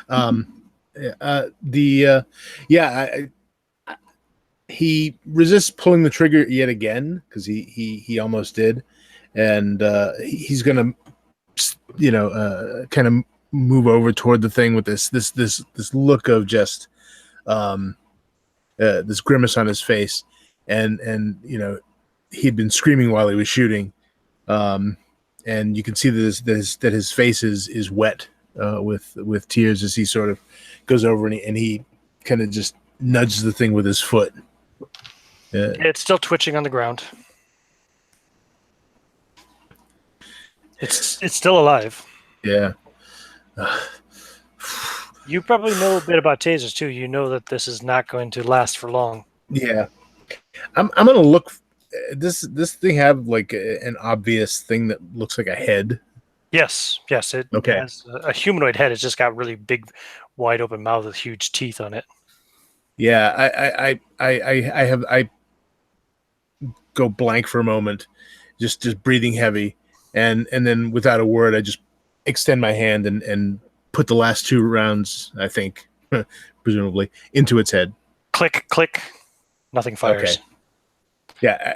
I in that case, I do more than just 2 clicks. They hear it click 8 or 9 times. However many times, it just keeps on clicking. Yeah. Next And on then- initiative who's in the room would be... Oh, I'm sorry. Did you want to say something else, Alex? Go ahead. No, that was it. Okay. Next one who's in the room would be Jennifer. Seeing that he's empty and hearing these clicks, she'll march forward and take charge of the situation, and she'll try to plant her boot right where he's been putting the barrel. You smash its head like a ripe watermelon. Gore flies all over the place, especially all over you and Michael. And its stomach like kind of rips open, and this egg-like pod flops out and lands on the ground. I scream with this loud kind of, ah! and I drop the gun and I go staggering back into the wall. I'm gonna need all of you guys, because you can all see what's going on now too, to all make sanity rolls. All right. Even you, John, because you've come around the corner to witness this. I just rolled a 1. Oh, That's good. That's good. I know. That's great. 1 of 43. Yeah. Real bad. Everybody who passed loses 1 point of sanity. Who failed? I failed. I did. I rolled 100. Oh, shit. Scott, you lose 3 sanity. Okay. Oh man. Michael, Yeah. sorry, character name. Susanna loses 3 sanity. Michael, you lose 8. Yeah.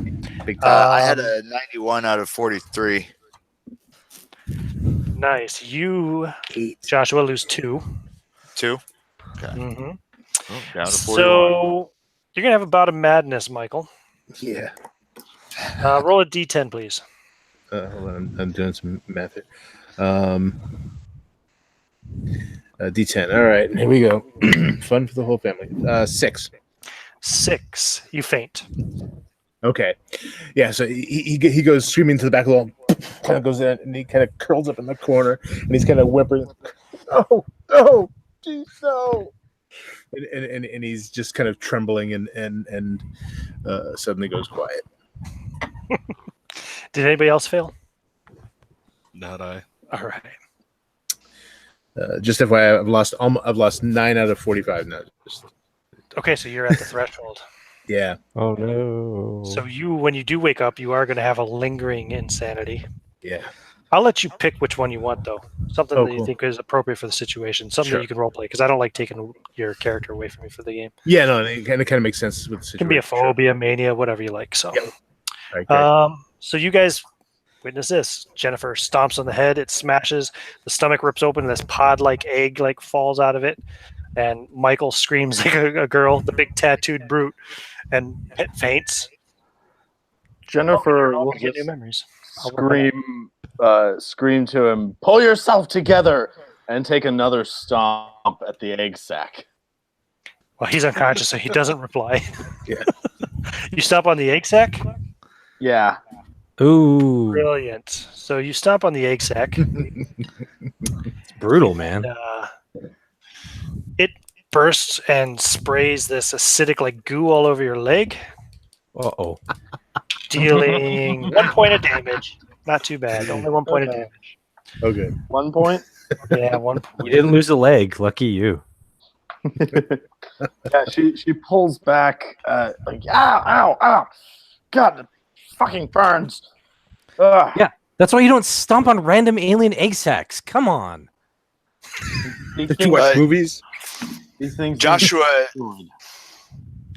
vomits, and not having eaten in a while, it's just this yellowish, nasty bile, and ruins another cigarette as the egg sac blasts out. Beautiful. You all have new memories. Oh, okay. Cool. Okay. What do you do next? I assume Michael comes around after a minute. He or does so? he does within 10 rounds.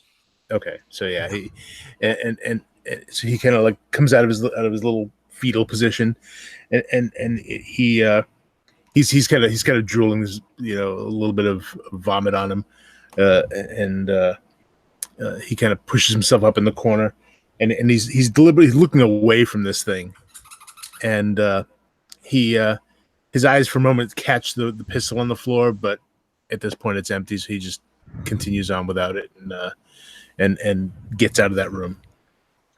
Okay, I'm gonna go pick up the pistol, and now feel confident that I have a gun. I don't have any bullets, I understand, but that doesn't mean I won't find some in some locker somewhere else. True enough. Yep. You pick up an empty 38 revolver.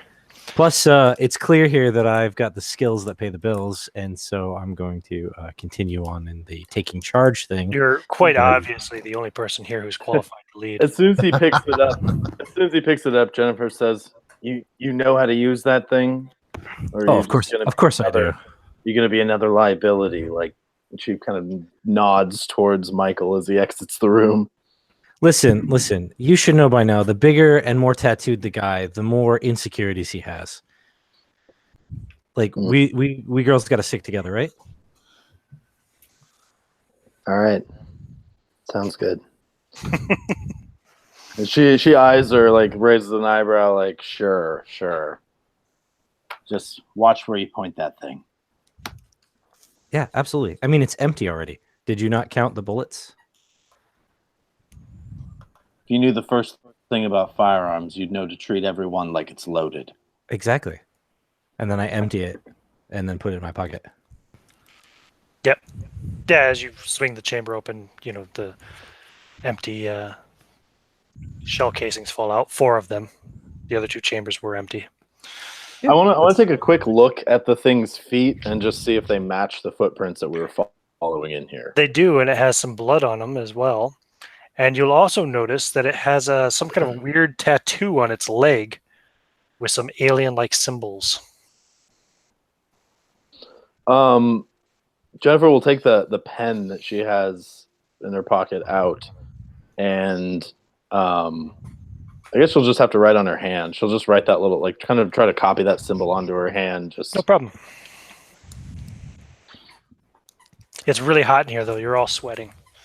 Yeah, she'll. Well, all of you who are in the room are sweating. Yeah, she's gonna get back out of the room after that. Dry your hand off and then write it down.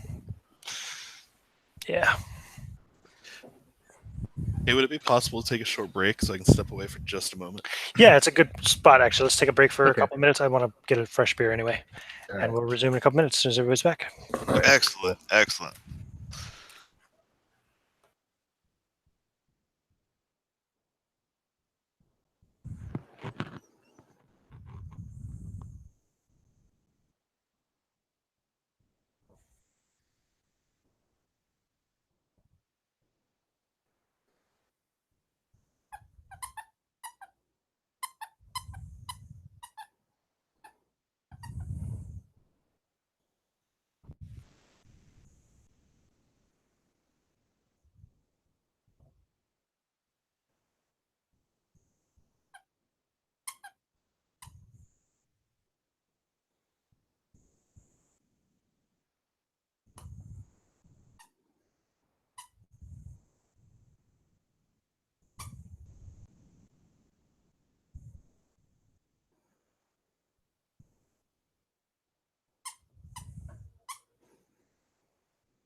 Squeaky?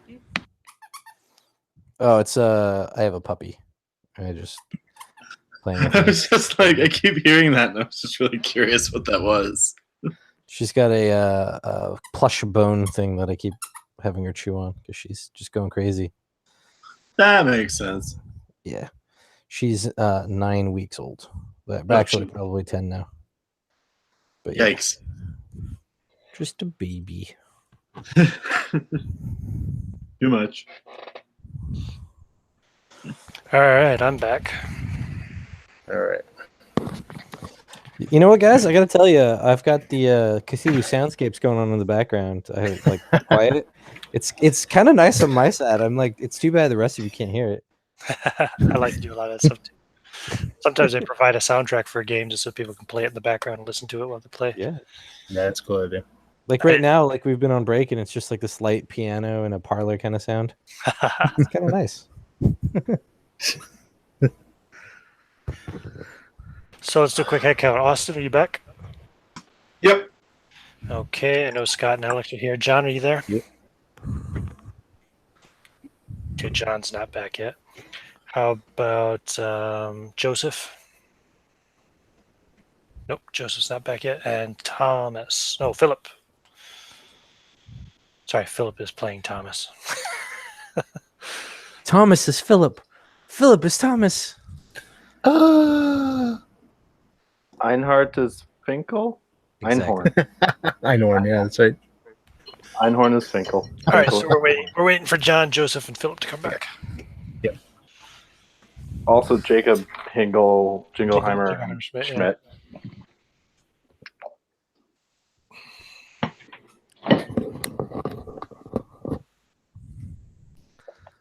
I feel Oh, like wait. we're gonna get through the rest of the adventure, and John's character or John will be it's in that cryo chamber the rest of the game.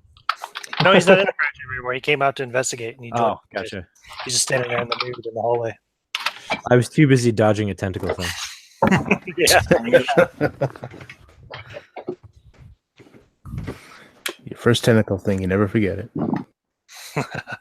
I don't feel like this is my first tentacle thing. Unless you repress it. Right. I'm right. just saying.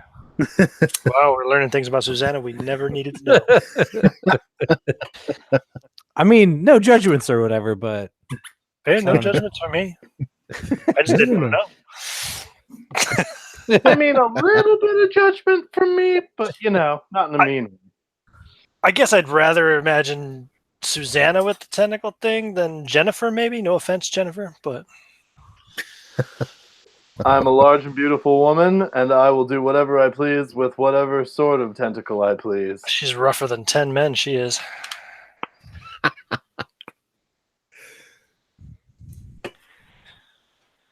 All right. John, you there? Hmm. He still is not. Oh, you give an inch, they take a mile, don't they? yep.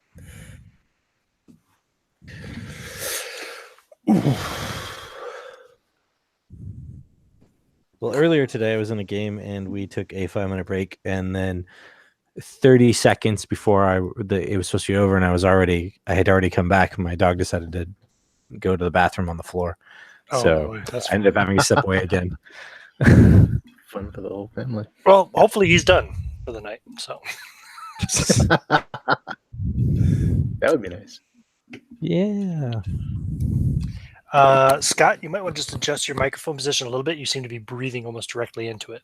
See, I always have this problem with my microphone because that tends Don't to worry, it happen happens to almost everybody, man. It happens to everybody.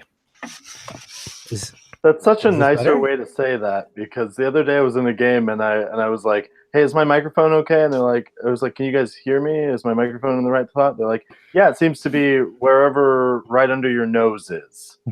Well, yeah. I Is can this be- better? oh. Or is this bad? I can be diplomatic at times. I think Philip's back. His mic is no longer muted. Yeah, I'm back. All right. Cool. We're just waiting for John and Joseph.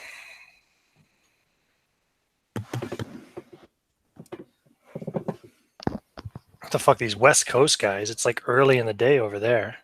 Hey, listen. Some of us are busy. I'm just saying. I 3 just have o'clock. to defend the West Coast. Actually, Austin, you're on the West Coast too, aren't you? Ah, okay, fine.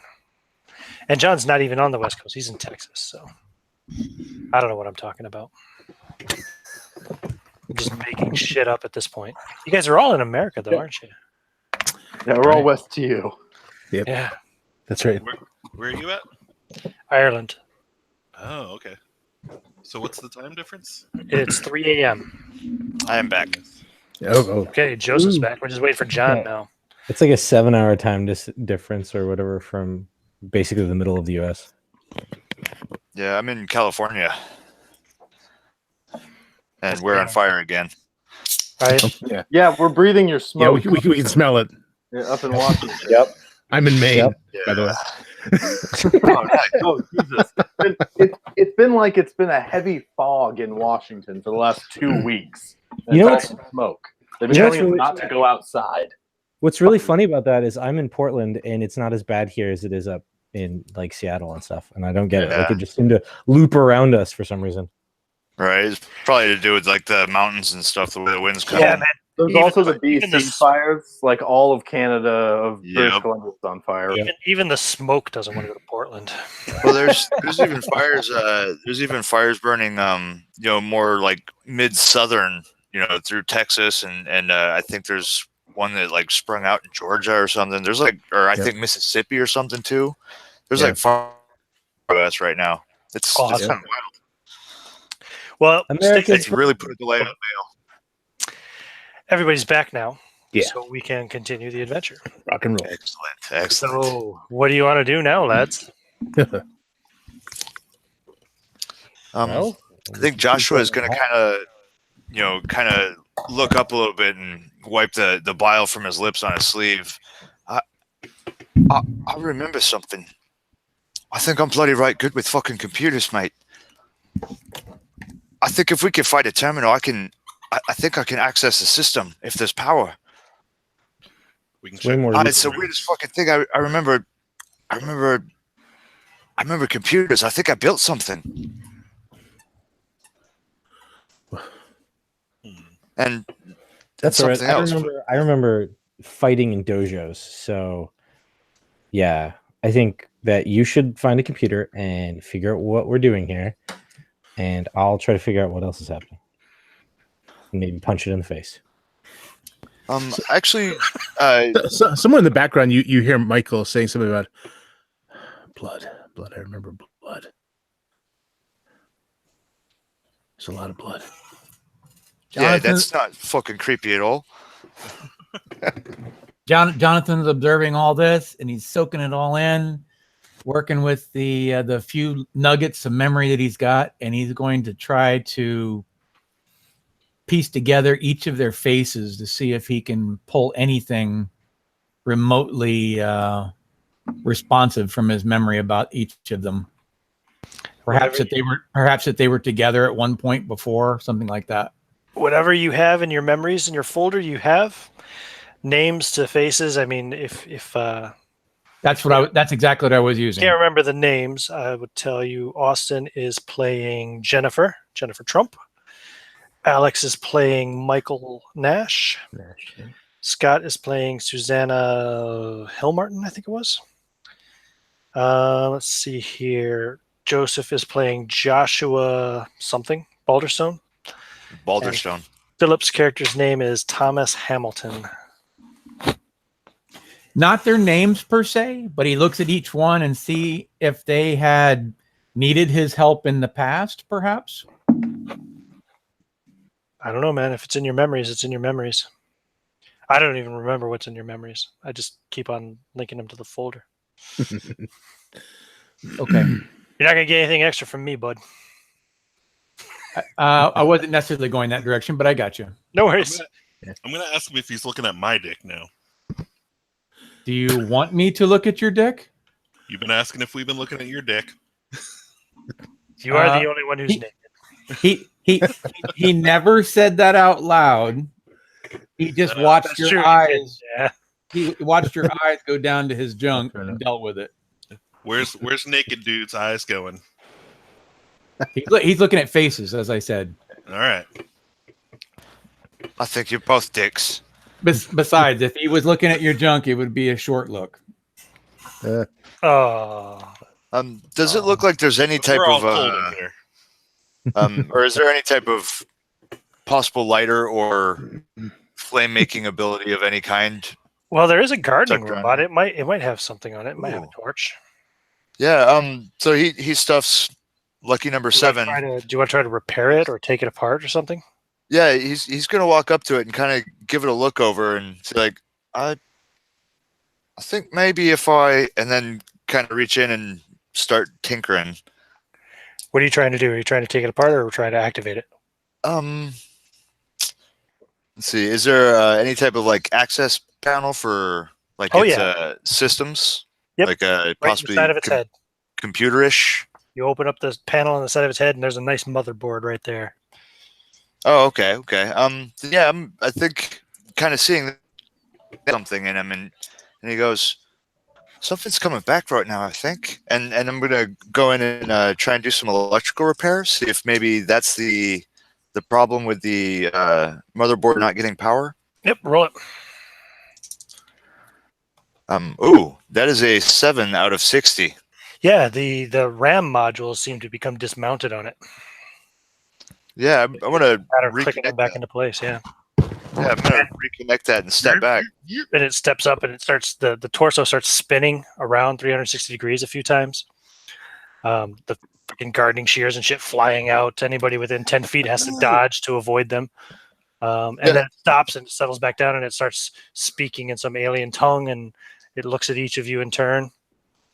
And then it looks over at the mutant creature and the shattered egg.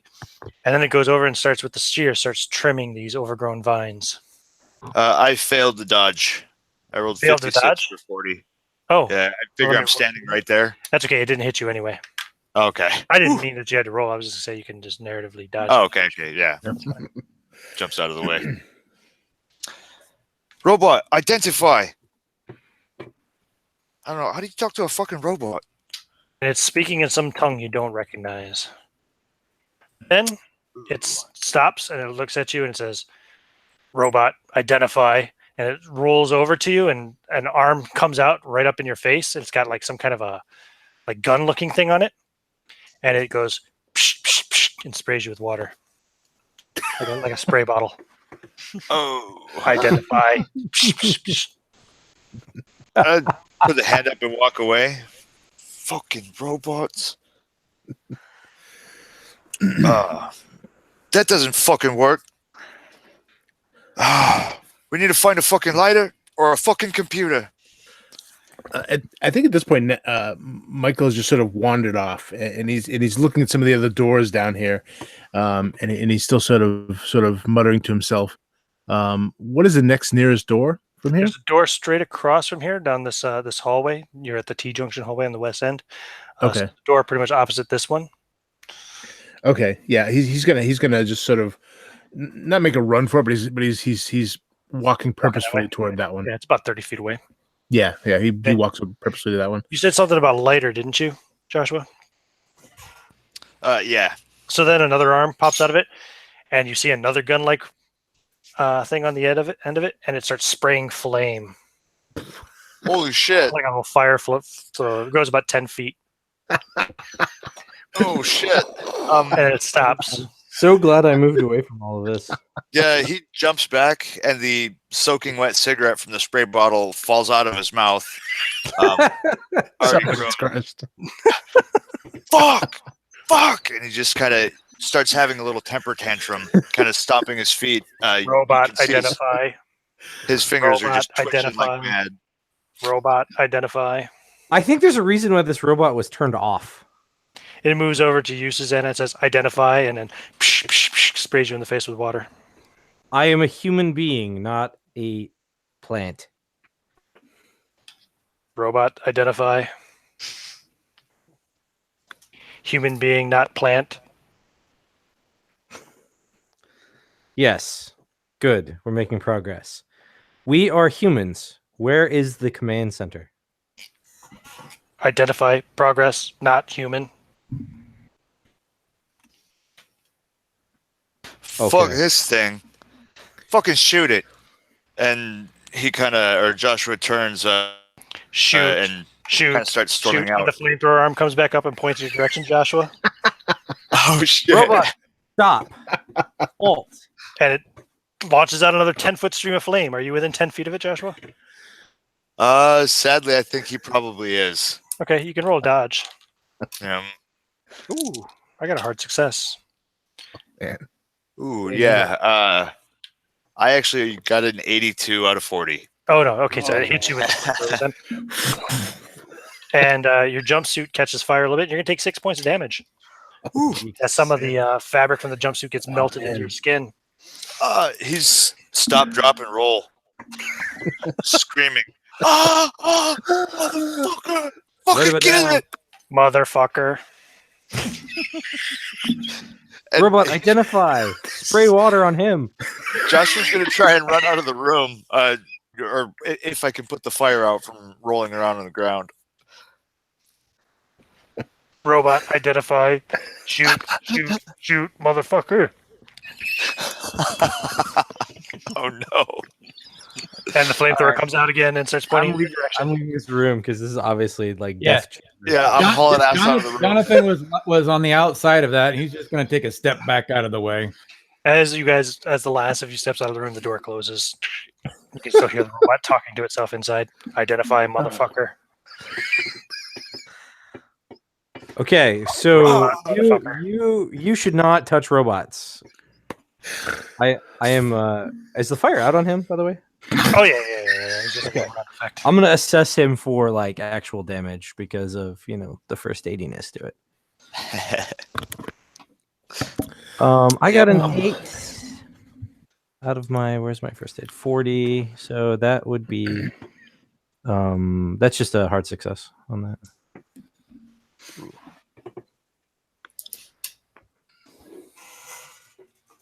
Okay. Yeah. I don't have any in the end, but I think that in this case it's just another one. You get a one. It's just one hit point. One hit point. Okay, just one hit point. Yep. Okay. Whoever pokes her head back in after hearing all this commotion, like, what the hell is going on in here? We done left the room. Yeah. Michael, you walked over to the other door, Yeah. and it opens, and there's cold air inside. And it's another garden room, but this one is quite different. Okay. In this garden room, oops, I'm on the wrong page. Yeah, it's a lot cooler than any of the other areas of the ship you've been on so far. I'm sorry, the complex you've been on so far. Lights are very dim. Corners of the room are very dark. Everything in here is dead. The plants are nothing but dried husks, leaves blackened and brown, and you do not see another gardening robot. Okay. Does it feel like just heavy air conditioning, or does it feel like it's like refrigerator, freezer kind of cold? Yeah, like refrigerator cold. Okay. So I kind of give it a quick like look over and just step away from the door, let it close. And I'm just like focused, going for the next door, wherever that is. Okay, so the rest of the group is still probably right around the T-junction corner of the hall. Well, I've you got walk the back a little flashlight. I want to kind of follow him. Make sure. Okay. Yeah. So as I you're just gotta- walking down this corridor Yeah. back the way you came, across from the cryo chamber, there was another door. That's the first door you'd come to on the right. I want to check that out. Okay. Okay, you Jonathan, walk up. Sorry, John, go ahead. Jonathan's going to be checking out the. He's checked out everybody. He's been watching their antics, trying to stay aloof, and he's going to be checking out the walls to see if there's cameras or speakers or some sort of indications of room numbers or something along those lines. There are no numbers on the rooms, but if you're looking out, you'll notice every single room has one of those cameras in it. Even the hallway has these cameras in it, one on each end. I see. Okay. When you guys approach that door on the right, directly across from the cryo chamber, it opens with a Star Trek swoosh. Mhm. And you're looking into what looks like a little bit of a lounge. There are 4 comfy looking chairs, and there is a big, like, the opposite wall from the door is almost all window. And you are looking out into space. You see stars, gas clouds, and you can see a little bit of the structure that you're in. You seem to be in some kind of a space station. So we have a I science fiction TV show version of what's out the window versus what would really be out the window. Sure. Yeah. So I run over to the window and I just put my hands against it and I'm staring out, and I start breathing heavy. Get out of here! Get out of here! Gotta get out of here! Gotta get out of here! And I start looking for anything else that might be in this room, and Just those 4 big plush chairs. yeah, I'm flipping the cushions, flipping the chairs over, not making any sense about it, but just tossing the room basically. You guys see Michael freaking out again. You tosser. What he does. Yeah. What he does. I'm gonna try to go down the hall and find another door and let Michael have fun with the chairs and his interior decorating. What about the rest of you guys? Gotta get out of here. Michael. I'm gonna try to calm him down. I'm gonna look through the lounge for a lighter, still kind of like licking his wounds and moving gingerly, and pulling out lucky number 6. Is there, Oh, please, for the love of fucking God. is there anything along the lines of cabinets or No. curtains? No. All right. Just the chairs. Pretty sparse. Pretty Spartan. Jennifer will go to Michael, stay with him for a moment. Like, come on, we need yourself. We need you to pull yourself together right now.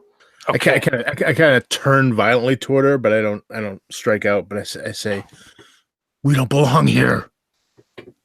You're goddamn right, we don't. So pull yourself together so we can get out of this. Want to roll a psychoanalysis? Okay. Like psychology? No, psychoanalysis. What's the default on that? Because I do not have. 1%. All right. Well, here's open. I rolled 36. Okay. Nope, you're not able to come. Somebody else said they were trying to calm him down, though. Who was that? Thomas. Thomas. Okay. Do you want to roll psychoanalysis? Sure. 98. Did I just make it worse? You make it worse. Yeah. Oh, God. Thomas comes up trying to calm you down, is going to freak you even out. When he comes up to me after she's been like in my face, now he's in my face. I'm like, leave me alone. And I grab him and I push him back as hard as I can. He falls over one of the chairs and tumbles a bit. Take a point of damage, Thomas.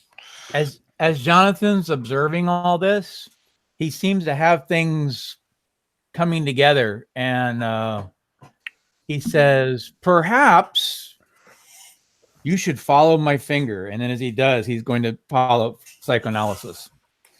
Okay. Go for it. And he rolled an 11 out of a 50. Nice. He actually somehow manages to calm you down a bit, Alex. You're still crazy, whatever your personal chosen insanity is, but he at least calms you down a little bit, brings you a little bit back to reality. Yeah, so I'm just about to grab him, and then he starts saying what he says, and I just, leave me alone, and I kind of just push past him and out into the hall. We all want to be left alone, and yet we're together. Now, somebody said that they were walking further down the hall when all this. That's me. I've been walking with Susanna. So there is a door on the right-hand side, and the corridor comes to an end. There's a door on the right-hand side, and there is like a little, like a 5-foot kind of corridor with a door on it on the left-hand side. Okay. I will go through the door on the left-hand side. Okay, you walk over to that door, and it opens. Whoosh. And what you see... Shelves run down 2 sides of the room. This room is lit with an eerie kind of green eldritch light, to use a nice Lovecraftian term. These shelves hold about 100 large upright cans, each one the size of catering tins of baked beans. You know, the 30-centimeter tall tins of beans. The cans all have screw-top lids fastened with what look like grub screws. Unusually, each lid has 2 sockets, red and black, built into them. At first glance, these cans look like they could possibly be some kind of large batteries. In the center of the room is a metal plinth, on top of which are 2 wires which end in jack plugs of the correct size to presumably fit into the sockets on top of the cans. A dark brown speaker box sits next to the jack plugs. I am going to move one of these to this thing and plug it in. Okay. Cool. Based on guessing, assuming colors and things. Red to red, black to black, you know. So you plug it in and you hear a voice come out from the speaker. A little girl's voice. Goes, hello? Hello? Hello? Susanna? Is that you? Yes, it is. Who am I speaking with? You bitch! You abandoned us. You left us to die. They got Mom and Dad.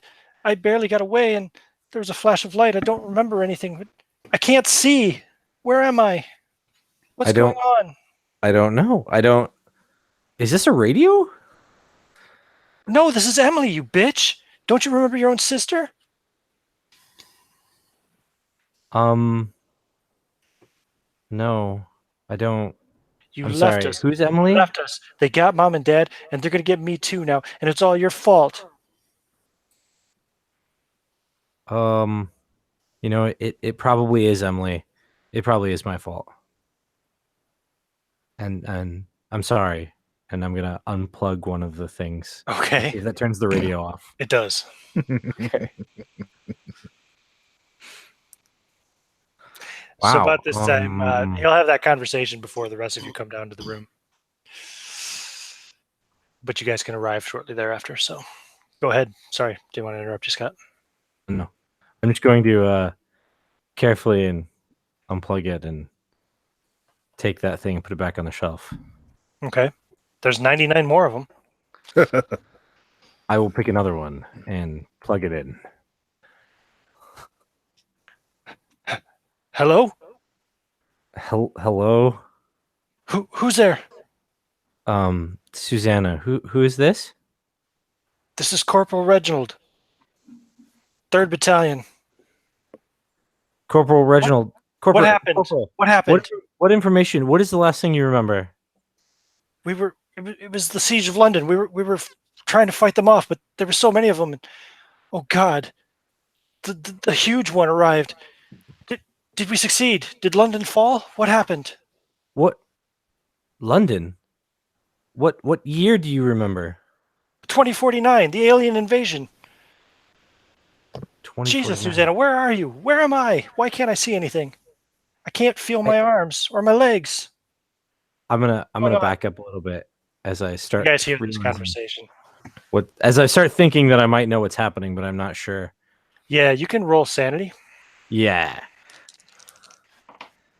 I succeeded, fortunately. Okay, you lose 1 point. Jennifer Cool. takes another step back. Are they in there? I think yes. I think that they are inside these cans. Susanna, don't leave me. You got to get me out of here. I think I'm paralyzed. Fuck this. I can't see anything either. I must be blinded. I remember a flash of light. Is there somebody else there? Who is that? Oh no, fuck this. Fuck this. And Joshua he turns and gets out of the room. I'm gonna keep backing up all the way out of the room and just go, oh my God! I think that The there door are people. closes. There are people inside those canisters. Did they have any identifying marks on the canisters? Anything? You're going to go back in and look? Yeah, and I'm going to unplug that one that's still plugged in. Okay. So you go back in and he goes, hello? What happened to London? Were we successful? What about the giant thing? And then you unplug it. Okay. Yeah, I want to take a look at all these cans and see if there's anything that differentiates them or... There are no identifying marks on them. Like I said, they do look like they can be opened. They've got like grub screws on them. You guys think we should take a look inside of one of these? We should make it sure it's someone we don't mind losing, just in case something happens. I don't think we should because my sister is in there somewhere, and I don't think I remember. I guess I can try to remember which one was my sister in case so that we don't open it up. You know it was on the left side of the room. Okay. All right. Well, I won't pop one open. Hey, Ian, while they're doing this, Michael is going to go back to that cold room, by the way. Okay. He just kind of walked away while everyone, without talking to anyone. And he's going to go and he's going to look for any gardening tools, like little. There are none in the cold room. Okay. There's a robot with a bunch of tools in the warm room, though. Yeah. that one's still active though. So he's going to look there while they're doing some things. So. All right, was anybody out in the hallway with Joshua? Not anymore. You thought Michael was with you, but you turn and look and he's gone. Okay. Boy, And so there was just the other garden room, and was there another door we hadn't looked into yet? There was 2 garden rooms. There's the lounge room, the cryo room. There's this weird room, and then there's another door across on the opposite side of the hall from this room. Right. Yeah. That's where I was going to go to next too, but I'm still dealing with this room. Yeah, I'll head to that door and get close enough for it to open and kind of peer in. You walk from the right into doorway. it. Poof, it doesn't open. Oh, is there a panel on the side of There the is wall? a panel on the side of the wall. Okay. It has a bunch of alien symbols on it that you don't recognize. Okay.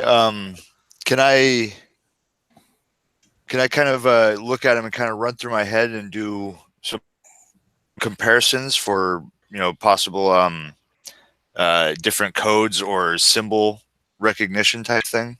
Sure. Cryptography, or I'm Sure. sorry, cryptography. Give me a suitable roll. Maybe your computer's rolls. Oh, I was saying because I have cryptography. Oh yeah, cryptography. Roll cryptography then. Yeah. Oh, that's a negative. 72 Nice. of 35. Not a language you've ever seen in your Yeah. life. Then yeah, I guess I'll just try and tap a couple keys and see what happens. Or You get a one of those denied sounds.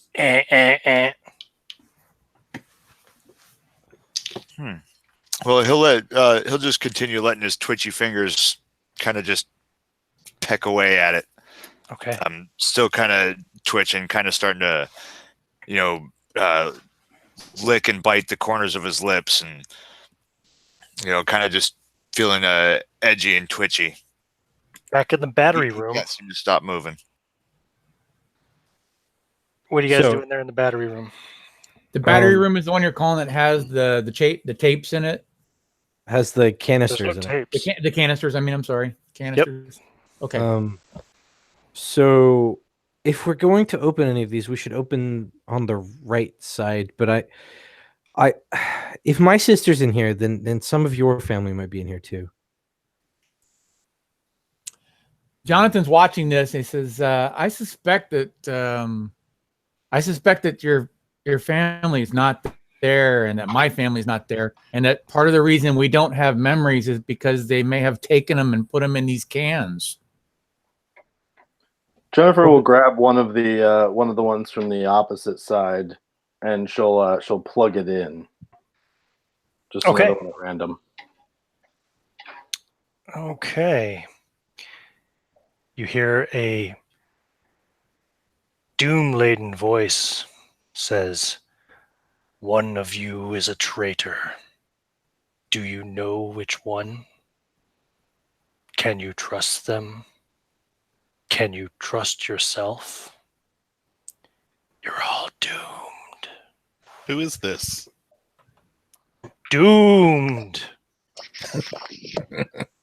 She'll unplug that one and start to try to pop it open. By the way, you guys can all, except for Susanna, who was the first one here, the rest of you should make sanity rolls at this point too. Well, not Michael. He's not in here. Yeah. But I'm not in there anymore either. you're not true, but you still hear the conversation. Oh, yeah, I did hear. You know what's going on. 69 out of 54, so no such Okay. luck. I'm good. I got a 55 out of 59. Okay, those of you who succeeded lose 1 sanity point. Jennifer, you lose 2 sanity points. Did anybody else fail? Yeah. Yeah, I Did rolled Joshua 90 fail? out of 41. Joshua, you lose 5 sanity points. Woo! All right. Have you hit your 20% threshold yet? Yeah, that definitely puts me there. Okay. Jonathan's going to step up with his need to help and say, "Forget what you just heard, because that is not a legitimate memory. I suspect that our memories were stolen, and this, in fact, was a memory of one of that alien. You're all So doomed. it's not one of us." Doomed. You're all doomed. One of you is a traitor. Takes Do the you can know away. which one? Oh, you unplug it. Okay. Stops. Joshua, roll D10. Alrighty. I rolled an 8. You are going to become I'll pick roll a D3. We'll just roll one Okay. randomly. You will be That is incapacitated, 2. Okay. crying for the next 3 rounds. Okay. Yeah, he crumples to his knees and just starts blubbering, balls up in a fetal position. I can't figure out the code.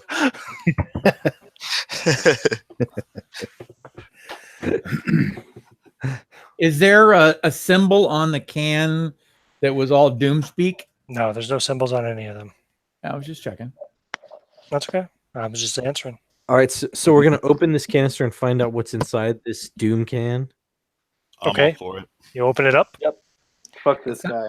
It sounds like a And good. you open About it this, up. I was gonna say about this time Michael returns. So Michael returns.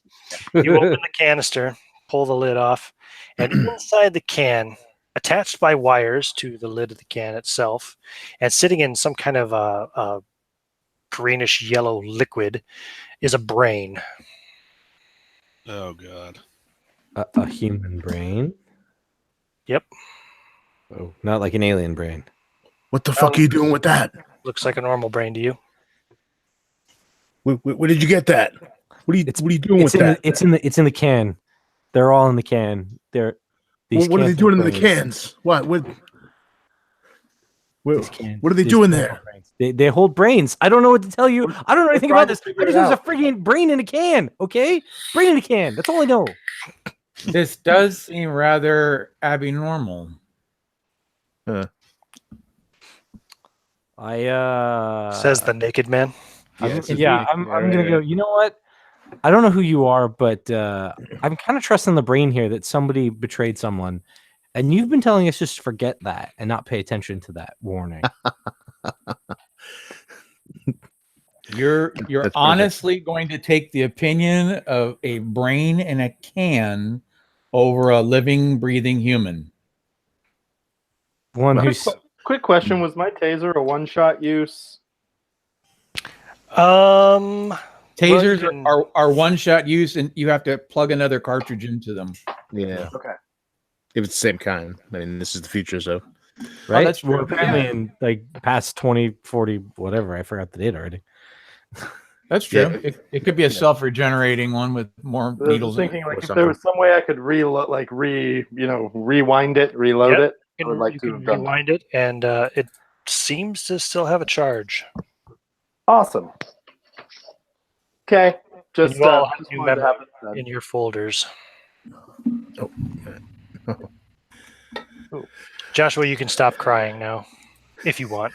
All right. Maybe his memory will make him want to keep crying. yeah. That's a fair point. Oh, but also, Joshua, you will have a lingering madness effect. I'll let you choose your own. You got to role play it. So,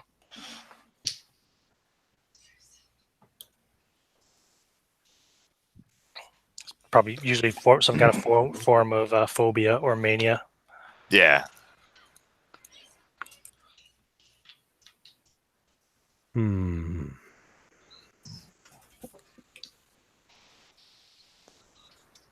So you guys, well, 5 of you are standing in this room with 100 brain canisters.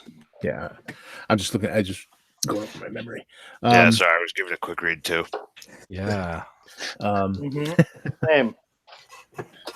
One of you is picking himself up off the floor, potentially over by the other door, the only door you haven't gone through yet. I'm gonna step out of the room, and the guy who just picked himself up on the floor, I'm just gonna go ahead and shove him into the door, and hold him there. Which guy? Joshua. Okay. What the fuck? No, what the fuck? I'm remembering you now. Who are you? Yeah. What do you know? Yeah. I remember him too. I got some memories of him too. Yeah. So hold the taser up. Did you do this? Is this Did I you? fucking do this? That bitch used to lock me in a fucking room. Points over at Jennifer. What the fuck are you attacking me for? I just want to get the fuck out of here. Please, for the love of God, stop touching me. There was a reason you were in that room. I don't remember all of it, but I remember enough. Is anybody you else in the remember? battery room? Yeah, I am. I'm there. I'm with wherever Jonathan is.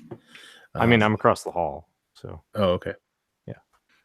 All right. So just you in the battery room there, John, I think. Oh, no, Michael and John. yeah. I didn't leave, did I? Oh, no, okay. And Thomas. I mean, with the distance, I didn't think was that tremendously It's far. not very far. Yeah. No, it's like 30. So these guys can hear the conversation we're having. Oh, right? absolutely, yeah. Why were you locked in a room? You better explain that real fast. Because I'm starting to wonder if there's a reason why I have these handcuffs. You'll have to fucking ask her. There was other people in that room too. I'm gonna This man needs to pay for his sins. Scared the fucking hell out of me. Look over my shoulder and say, "Why don't you explain what you remember and why people are locked in rooms?" And you better explain quickly. I'm starting to lose my patience with all of you. I don't know. I don't remember. I remember the routine. I remember the clock. I remember the bars. But I remember that he deserved to be there. He's a killer.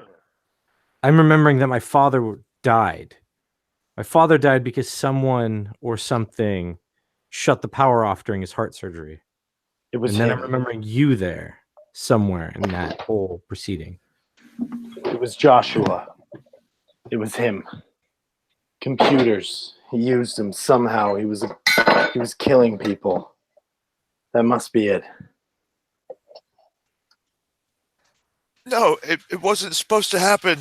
And Joshua starts weeping again and kind of shuddering. It was a new machine. I was trying to install the hard drive when the police turned up. There was something that happened. I didn't mean for any of it to happen.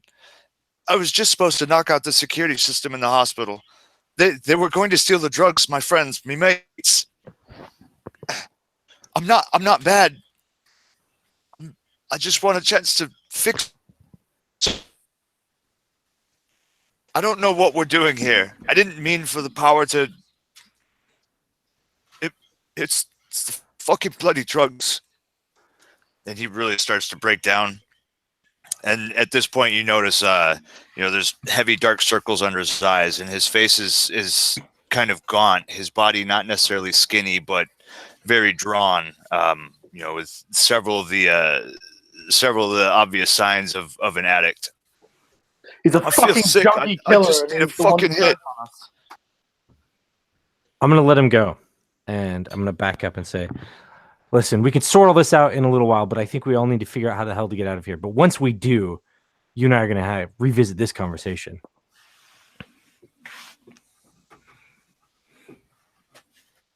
But right now, I think we need to figure out how to get out of here. Joshua's just weeping. Are there any Kind doors of in a ball on the floor. Are there any doors we haven't tried yet? Just one that they're in front of. It's got some kind of a keypad on the side with symbols on it that you don't recognize. Except for Jennifer, you recognize them. You have some of them written on your hand. She'll kind of look that over for a moment, and without saying anything to anyone else, approach the panel and try to see if she's able to figure anything out about it, like with the symbols that are on her hand that she's recorded. All of the symbols that are on your hand are also on various buttons of the keypad. So she's gonna try to punch those in the kind of order of height that she saw them on the tattoos, on the body. And the door opens. Inside, you see a table. Seated at the table appears to be a dead gray alien. Large, oval, silver eyes and an over-large head. It's laying against the table. The table itself has a massive geometric shapes fizzing and sparking as you approach. And they're glowing green. And you hear a computerized voice begin to speak over, speakers in the room. Speakers that you don't necessarily see, but they're speaking. And speaking in a tongue you don't recognize. There's also a drawer half open on the table. And there's an access door on the opposite side of the room as well. Joshua turns from the sound of the voice and kind of still from the floor, wiping his eyes, just again starts, just blubbering kind of. When the war started, the authorities needed... Oh, man, my accent's wrong. When the war started, the authorities, they could muster high-tech operatives with scarce commodity, and they put me right into a training program. There was no war like this before, I remember. The U.S. had some kind of... They were working with these gray aliens. They were trying to take over the whole planet. I was attacked. I must have passed out. I don't quite remember what happened after that. I remember something about a resistance movement and fighters, but it feels like we lost. There was flooding and people dying, and it sounds like everyone remembers screaming. That's what I remember. And the computerized voice changes to the voice of a young girl. It says, "Biological specimens. You must report to the lower habitat level and repair the power plant." What power plant? The power plant is suffering a major failure. The upper habitat level, which you currently occupy, will jettison in 19 minutes and 52 seconds. How do we get to the lower level? This is great. This is fucking great. The lower level is normally accessed via the access tunnel. Where is the access tunnel? The access tunnel is currently damaged and unusable. Biological specimens would sustain irreparable damage caused by using the access tunnel. The lower habitat level can also be accessed via the ARC 2042 shuttle. Does this cause you concern? Where is the ARC 24 shuttle? The ARC 2042's shuttle is on the other side of the airlock of this room. And the door on the opposite side of the room opens up, and you see an airlock. Hey, that means we have a way out of this place. And I kind of push past him and head for that airlock. And I'm going to tackle him. Okay. Yeah. I got a success, just one success. Okay. Right, so do I get a chance to dodge out of his grip, or I'm going to just say for the moment, because you weren't expecting it, I was just say he kind of tackled you from behind onto the ground. He's on top of you now. And if you want to continue to grapple, you may do so. Yeah. I'm gonna attempt to clock him across the face. Okay. Let's see. Initiative wise, let's see who is this here. I'm not even looking at my hangouts. This is Susanna and Michael. Yeah. Yep. Let's see. Initiative goes to Susanna. Okay. Yeah. So assuming that he was going to try to react, because most people do when they get tackled, I'm going to try to sort of do a submission, sort of hold to keep him from being able to strike him. So you're going to try to submit him, and he's going to try to break loose. Correct. To fight you. So let's call it opposed grapple checks, brawl checks. So brawl. Mm-hmm. Okay. Are you just trying to break free from her, or are you trying to? No, I mean, if she's trying to, grapple with them, the first thing to do is break free. Yeah. Okay, cool. So just straight up opposed rules. Right. 35 out of 90. So. Ooh, that's a hard success. Yeah, I only got a success. So you. Okay, he breaks loose, gets you off of him. So I just kind of knock her aside, and I immediately scramble up, and now I run for it, realizing that someone might try to stop me again. Okay. I'm going to chase and try to tackle again because, I can't lose. Okay. This time he gets a chance to dodge or fight back. Which would you like to do, Michael? I'm gonna see if I can sort of grab something off the table, and I'm I'm just gonna swing around with it and try and hit him. You grab one of those geometrical shapes off the table. Yeah. I'll Okay. just grab one of the turn on him as he's running towards me. Okay, so that's a fight back. So go ahead and roll your attack roll, All right. and roll your attack roll as well. A regular success. I got it's hard, and then I suddenly can't even. I got an 04 out of 80. Oh, that's an extreme success. Yeah. Extreme. Okay. Okay. You tackle him. He drops the geometrical Okay. shape. As soon as he picks the geometrical shape up off of the table, the light goes out. The green light that they were all glowing goes off, and the computer voice goes, "Please do not tamper with the computer." Right, and I tackle him. Yep, you've got him tackled. You've got him on the ground now, again, grappled for the moment. All right. You guys all see this going on. Is anybody else wanting to get involved in this, or do you guys all want to stay back and let it play out? I'll get involved. While that's happening, I want to sneak around to the table and look through. You said there was a door partially open. Yes, there is. And Yeah, I inside want of to it, sneak over there and take a peek through that. there is a large silver-colored gun, which appears to hold chambers for large bullets. Huh. I'm gonna pocket that. Okay. Is there Well, anything that looks? That's the only thing. Oh, I know. Okay. What is Jonathan doing while this is all going down? John? He is no, he's observing. He's just observing while the whole thing's going on. Yeah, he's staying out of the way. Thomas, you said you're going to get involved. And what about Jennifer? She's going to she's going to pull the taser on, worried about the airlock, the idea of an airlock being pulled, having seen at least some movies. She's going to try to fire the taser at Michael when it's her turn. Okay. And someone's atop me right now, right? Though. Correct. Yes. Suzanne's on top of you. Thomas, how are you getting involved? Are you going to try to help her hold him down, or are you trying to pull her off of him? Whose side are you? Well, in the meantime, I just want to move to get between Michael and the door. Just Okay, so you're going to move between them and the airlock? Uh-huh. Okay, cool. No problem. So then, who had the taser? Jennifer? No. Yeah, Jennifer. Roll your pistol, handgun, whatever the skill is. Okay. Ooh, that's a 54, and I believe my skill's a 50. So you can drop it by 4 with the luck points. I don't want you to hit me. No, I will do that. That's a good call. Okay. I don't want to be tased. You shoot the taser into Michael, who's being held down at the moment by Susanna. And Michael, you are stunned and incapacitated for the next 4 rounds. He goes limp almost. He goes stiff for a second, and then he goes limp. All right.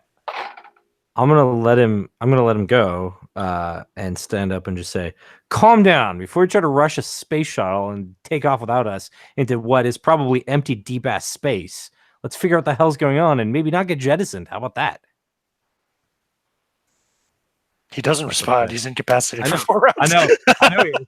I'm giving that moment to have my monologue. Excellent. And Alex just dropped the call, but he'll be back shortly, I'm sure. Right when he comes back too. Perfect. Yeah, that makes sense to me. In the meantime, the lights have gone off on the remaining geometric shapes on the table, and the computer is no longer talking. So should somebody maybe check out this shuttle? See if we can get off this floor? Yeah. Also, I don't really what want to be happened- jettisoned. What happened to the computer? Anyone see was it? what happened? Who was it that was telling us that? Because they may have been the same person that put us in those pods. Well, I think that was a computer. Something got moved up here and it shut down. Yeah, you can don't see know, the there's a fight geometric shape happening. that he grabbed. It's shaped kind of like some kind of a trapezoid lying on the ground. Oh, right. The thing you tried to hit me with. Mm-hmm. Yeah, okay. Let's put it back. Where do you guys Put it back in the same spot. Yeah, wherever that was, if I can remember. You can fit it in pretty easily. And it lights up green again, and the computer goes, "Thank you for reactivating the main computer. This upper habitat level will be jettisoned in 12 minutes and 22 seconds. Whoa, we lost 7 minutes here. I Let's think it's time to go. get out of here. Let's go to the shuttle, and we'll drag this lug with us because jettisoning into space for no reason is kind of uncool. So you drag him into the airlock. I guess we'll have to. Does everybody else get in the airlock as well? Yes. Yes. And the computer voice says, the airlock cannot be activated until all biological specimens are within the airlock. Oh, does that include the one that's still asleep too? Wasn't there one that's still asleep? There is Yes, one there remaining biological specimen in the cryo chamber area. I thought so. All right. Let's go back and get him.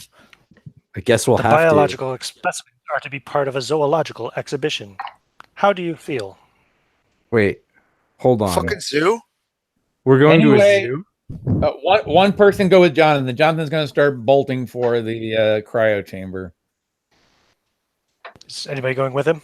Dork flying. I'll go, Regal I'll go. in the wind. You are currently occupying the ARC 2042, a spaceship comprising of 2 habitat levels.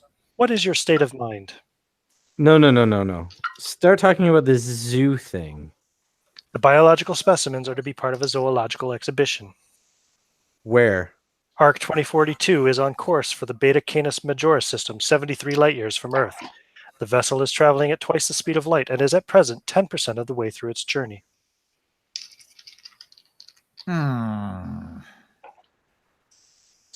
Reverse course. So Go we're- back. 7 light years from Earth. Negative. This computer does not follow orders from the biological specimens. The upper No. habitat level will be jettisoned in 10 minutes and 20 seconds.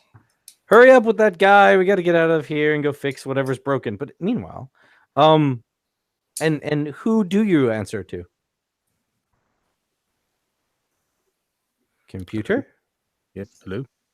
Negative. I cannot access that information. Oh, Jonathan's. Does that cause you running- concern?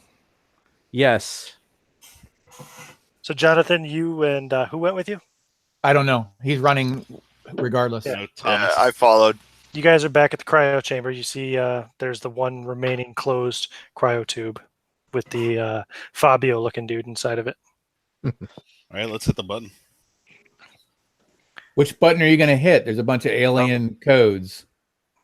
Can I get a sense of what buttons might possibly do what from the layout of the panel? Possibly through computer use or your While he does that, roll your computers. computers. Okay. Especially considering. That's a 63 out of 80. A what? 63 out of 80. You're going to need a 40 or better to succeed. Do you want to spend 23 luck points? do it. Yeah, I'll push that. I'll do that. Okay. It opens. The man is just lying there. The needles are ripped out of his arms, and some of the pads are ripped off his chest, but he's still sleeping. The upper Grab him habitat by his level will arm. be jettisoned in 8 minutes and 47 seconds. You grab the top, I'll grab the bottom. Let's go. Let's just start running with him. You guys Yeah, I grab him, start carrying him back. You're not going to be try to running. keep up. You can start moving But back however towards we can. towards the computer room, for lack of a better word. This Everybody else is still in the airlock, and Alex, Michael is coming too now. Okay. You're in the airlock, and you see everybody except for Joshua and Jonathan anyway standing around you. Are we? What is it? What does this place look like? I mean, what is it? Oh, it's an airlock. It's dark at the moment, Okay. and you have vague memories of some computerized voice speaking. Okay. Yeah. So in the event of total ship-wide okay. failure, salvation may be ensured via the escape pods. 6 escape pods are fitted to the ARC 2042. The escape pods are designed to return to Earth, a journey of approximately 10 years at their maximum speed. The biological specimens may elect to undergo suspended animation during this period. Do you feel better now? Yes. The upper Where are the habitat escape- level will be jettisoned in 7 minutes and 35 seconds. Where are the wait. escape pods? How many people can fit inside each escape pod? Each escape pod can hold 1 biological specimen. The escape pods are located on the lower habitat level. Right. So we got to go to lower habitat and fix the power, and if not, And escape. about this Yeah. time now, Joshua and Jonathan will be coming back carrying the other unconscious human from the cryo chamber. The 7th person, correct? Correct. Cool.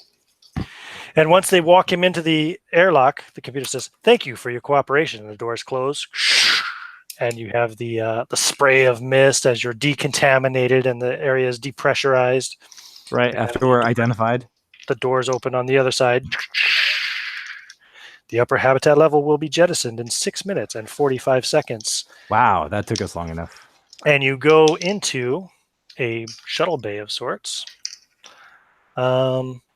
You see a small shuttle. Looks very much like the old American space shuttles, but it's a much smaller version. The door is open, and there's a set of stairs coming down from it onto the floor. In front of the nose of the craft, you see a pair of large bay doors marked with red warning signs that say "Warning, oxygen seal" on each of them. How many doors? 2 big bay doors, but they're closed at the moment. All right. The upper habitat level will be jettisoned in 6 minutes. So we have to get into this shuttle and figure out how the hell to get out of this stupid bay. I assume it's automated, so we should Warning, probably be upper okay. level life support failing. Biological specimens must evacuate to lower habitat level immediately. All right, we're being shoved out. So let's get into the shuttle. You guys all climb up into the shuttle carrying I run for that. Is he? Is Michael awake? Do I have to carry him? No, Michael's awake. No, I woke up. Yeah, I'm just. Okay, who's listen, actually- Michael. Sorry about that, man, but you're about to kill us all. Who's actually carrying the unconscious body? Joshua and Jonathan. And I'll Jennifer will go up to them. Listen, she'll say in a hushed voice, "We don't have much time. There's 6 escape pods. There's 7 of us. I get it, I really do, but one of us isn't going to be able to come." The upper habitat level will be jettisoned in 5 Clearly, minutes. but we're going to carry him with us in case we're required to have all biological units to get into the shuttle or the next stage, and then we'll ditch him later. Okay, let's move. Once you're all I'm on inside, board. Yeah. there are 6 seats inside, 4 on one side and 2 on the other. There's a little floor space where you can leave Fabio here if you want. The doors close and the stairs retract. The monitor screen at the front of the shuttle powers on, and you can see the bay doors displayed in front of you, and they begin to open. I don't 1, suppose any one of you 10, remembers that you can fly a space shuttle. 9, 8, 7, 6. Oh, not 5, me. Seatbelts. I'll I'm just sitting. try to strap jump in in the and seat. 2, 1. press any button I can. that looks like Autopilot one. engaged. Autopilot. Oh, thank God. And you feel the shuttle kind of shake as it moves up off the ground, and it starts to move out through the now open bay doors. It goes out and pitches down and kind of does like a 180-degree roll. And you can now look and see the station. You can see the upper habitat level, which you were just on, and you can see a long attaching piece, in the center that has a big, massive hole in one side of it with like debris flying out of it. You can assume that's the access tunnel that the computer was referring to. Wow. And you're now approaching the lower level, which looks very much almost identical to the upper level. And you see bay doors open, and the shuttle rolls correctly and flies inside through the bay doors, settles onto the ground with a loud kind of thump and a shake. And I assume that by ground you mean the artificially generated gravity, and therefore Of we course. probably flipped upside down from Yeah. what we were looking at, and now we're right side up. Right. Autopilot landing successful. Please wait 10 seconds for recompression of the chamber. Oh God, that's going to take 5 minutes in clock time. And then there's a hiss. And the doors open and the steps lay out again. And it's basically a mirror of the bay you were in before, except for now the shuttle's ass end is pointed towards the doors instead of the nose. All right, I'm going to help carry the unconscious dude so that we can move a little faster. But we certainly need to find that airlock door, as we apparently need all biological entities to be inside of it. Yep, there is indeed one door to the left of the shuttle as it's facing towards the rear of the bay. And it opens as you approach, and again, it is another airlock. Yeah. Continue on, please. Yeah, keep going. Yep. Okay, you all get into there, and it closes and goes through the decontamination, decompression process again, and then the doors open up, and you're looking at an almost exact replica of the previous computer room you were in on the upper level, except this one doesn't have a dead alien set at the table, and the drawer is closed on the table. The computer on this one, however, is disassembled. The geometric shapes are all over the place, and they're not lit up. Okay, so who's got a good enough memory to remember how these were set up in the other section? Could I look at it? Like, it's like square peg, square hole situation? Oh yeah, you can figure it out real quickly. I slot them right in. Ting, ting, ting, ting, ting. And they begin to glow a pale blue. Fucking minty. Thank you for reactivating the computer on this level. Yeah, thanks. Do you feel better now? Yes. Jettisoning of the upper habitat level will commence in 1 minute and 5 seconds. Yeah, you know, the sad thing is we're going to lose those brains, which includes my sisters. I'm not. But didn't the computer say that we could stop that from happening? All surviving biological specimens are on this level. Do you feel better now? Wait, what? No. All right, let's try to figure out this power situation. I think they were already dead, is what it's trying to tell you. Yeah, I think so too. But you know what? No, it doesn't make me feel better. Now let's figure out this power situation. Where is the problem with the power supply? The power plant is in the first door on the left side of the corridor exiting this room. Okay. Cool. Let's go check that out. That seems pretty direct. Joshua kind of hangs back as everybody leaves and tries to check that drawer. Hopefully being like the last one in the room kind of deal. See if there's anything in the drawer on that table. Okay. So everybody else goes over towards the doors to look into the corridor. You open the drawer and you see 3 vacuum-packed pouches, all labeled anti-radiation, protect exposed skin. I'm going to throw those into a pocket and follow along. There are 3 suits listed as anti-radiation. Is that what you said? No, they're packets. Oh, packets. Okay, I'm sorry. My hearing is terrible. Vacuum packs. Yeah, and I'm going to follow along to everybody. Okay, you all have incoming new memories. 1 second, I haven't sent them all yet. But... Okay. Joshua's finger's still twitching. He pulls out the cigarette number 5 and tucks it between his lips and just kind of rolls it unlit around. Cigarette number 5. The last one you said was number 6. Yeah, he's counting backwards. Yeah. Indeed. It got, yeah, I'm counting down from the 10. Yeah. I figured that out when he went from 7 to 6. Sorry, gotcha. I didn't know. Oh, yeah, my bad. I wasn't paying that close of attention. Okay, you all have new memories in your folders now. As the door opens to the corridor, you see a corridor very similar to the one before, except this one has 2 doors, one on each side, about halfway down the corridor. Then there's another door a little further down on the right, and there's a big double door at the end of the corridor. You don't see any turns or any intersecting corridors. You also see the corridor's walls are covered in a thick black-green slime, and there's a strong smell of sulfur coming from the corridor. The green slime slowly runs down in fat globules, making the floor slippery and the entire passageway distinctly unpleasant. Jutting out through the slime on the walls and on the floor are dark, leathery, pod-like growths, each approximately 10 inches high, that rhythmically pulse, suggesting some life. Animal or vegetable is uncertain. A white, yellow, milky substance continually drips from the tips of the pods.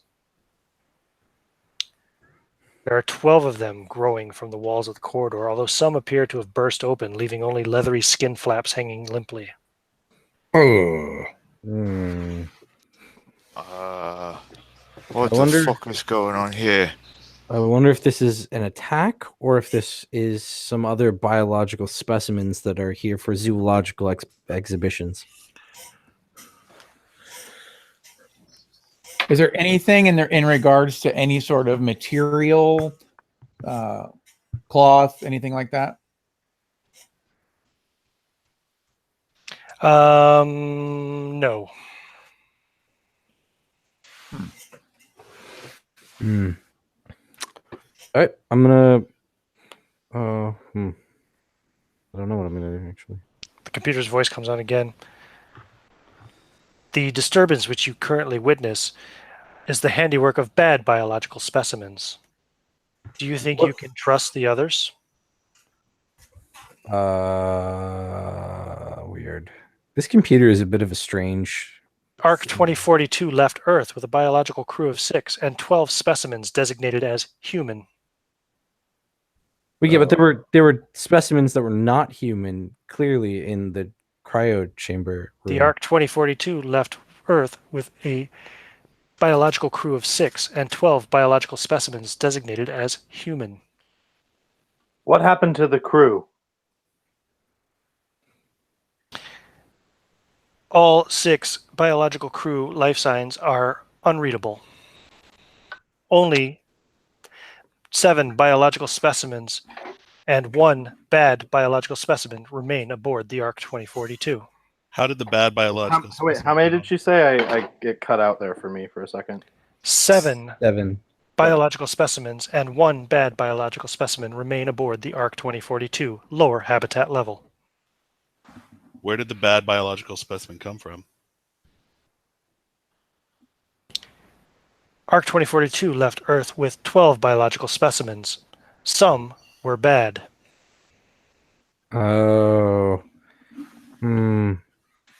So I don't. Okay, so whatever this is, they either were human and changed, or were pretending to be human and hid on board. Yeah. It doesn't fucking matter. We've got to get off this ship. Life support on the lower habitat level is failing. You must repair the power plant, or all biological specimens will perish. So let's try to do this power plant. But why don't someone or someone's, preferably 2, because we apparently can't trust anyone, figure out where the escape pods are. The escape pods are through the double doors at the end of the corridor. Okay, well, never mind. That solves that question. Let's try to repair this power plant then. And if we need to, make it to the end of the corridor. The power plant is in the first door on the left of the corridor. Yeah, we get it. Okay. What's the issue with the power plant computer? Biological specimens are rude. Does that make you feel better? I feel cold. Oh, well, that was Power actually not failing. Not what I was expecting the computer to say back. But okay, computer, we'll help you by restoring power. Power plant. Let's go find that. Wait. Didn't it say something about computer? Is it safe for biological specimens to go into the power plant area? Biological specimens should use anti-radiation gel before entering the power plant area. Well, that's great. Do we have any anti-radiation gel somewhere nearby, computer? Anti-radiation gel is in the drawer at the terminal in this level. I have it. And I'm gonna pull the 3 packs out of my pocket. Okay, you weren't gonna share that with the whole class. Not until we needed it. There's only 3. Well, okay. So whatever. That's fine. Man, my forgiveness of you is gonna have. Now they say on them anti-radiation, protect exposed skin. Sure. Okay, so 3 of us have to go in to fix whatever problem it is. I don't know that One of you is completely naked, and 2 of you have compromised suits as well. You're going to have a lot more exposed skin than the others. Those 2 being Jennifer, who got acid splashed on her leg from the egg pod earlier, and of course Joshua, who was fucking flamethrowed. Yep, barbecued. Well, I assume that it being a power station, it's going to include some kind of computer-related stuff, and that's not my deal. That's me. I'm gonna have. I'm gonna have to go. All right. And anyone else remember having any technological experience? I've got a bit. I'm not useless with a computer. Nash Good. just shakes his head no, slowly. Warning, lower level life support is failing. Biological specimens must repair the power plant immediately. I guess I'll go despite the fact that I don't have any technological experience. Why don't the rest of you try to go down the corridor and prepare yourselves to escape if necessary? That sounds like an excellent Wait. plan. Who's walking down the corridor? Well, before you, As soon Donna- as it says that, Michael will turn and walk that way. Okay, Michael. Yeah. You begin walking down the corridor. And one of these egg pods on the wall bursts open. And a small, anemic looking squid like thing fires out of it at you. Ugh. Awesome. Let's see here. So that is going to be, it fires at you. Yeah, okay. You can try to dodge it. Yeah, I'd definitely try to dodge that thing. Not bad. 15. My dodge is 70. So. Oh yeah, you dodge, and it hits the floor, and it begins running along the floor back towards the rest of the group. And I run toward the escape capsules. Okay, another pod bursts. You can roll a dodge. Okay, I kind of run, hunker down, Indiana Jones style. I'm gonna try to stomp on the squid thing when he gets close. FYI. 65. Just made that with this dodge of 70. Okay, it hits you and regular attaches success. to your Okay. face. And it begins to go into your mouth. Buh. I'm going to try to prevent that. Roll a grapple or a opposed strength check. Okay, so strength. Surprise sex is rape. Surprise sex is rape. Regular success. Regular success. Yeah. Okay, you're holding it back. It's still like halfway in your mouth. You can feel it squirming around inside. The one that's running towards you, Suzanne, I guess you're at the front. You said you're going to stomp it, yeah? I'm gonna try to stomp it. Yeah. Okay, roll an attack roll, and I'll roll its attack roll. Ooh, not bad. Just a success though, not too far down. Okay, you stomp it just before it leaps up at you. Michael, this thing's still trying to force its way down its throat. Roll another strength roll.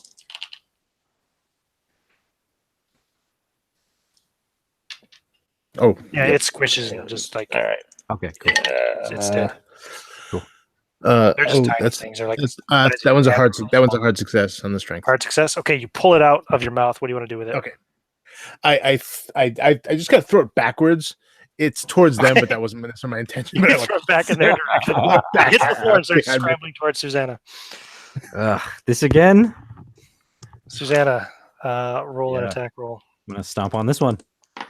Yeah, that one is also a success. Okay, yep, you stomp this one. Okay. What are you doing, Michael? Yo, I'm gonna full run through past, trying to get Another to one that door at the end. shoots out at you. It's gonna keep triggering them, and I'm gonna keep Roll stomping. dodge. Yeah. Hard success on that one. I got an extreme success, so it hits you. Oh no. Again, starts trying to force its way down its throat. All right. Roll a opposed strength roll. 26 out of 65. So yep. It's a That's hard success. success. Yeah. Yeah. It's you start to pull it out, and then it slips out of your hands and goes right down your throat, and you feel it crawl down inside you and all the way down to your stomach. I start yelling, and I'm still charging for those doors. And you take 5 points of damage as it passes through your intestines and into your stomach. Oh, jeez. All right. Keep running for the door. Yeah.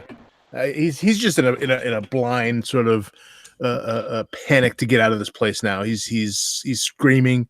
The blood just probably coming out of his mouth at this point from where this thing, And you were running straight for the double doors at the end where the escape pods were? Yeah. Okay, Yeah. yep, they open. Okay. Now you see. Hold on. This is all happening just shortly after Susanna stomped the second alien to come running at her. Right. Right. So you see a room containing 6 escape pod access doors, 2 of which are closed and have red lights above them with black X's across them.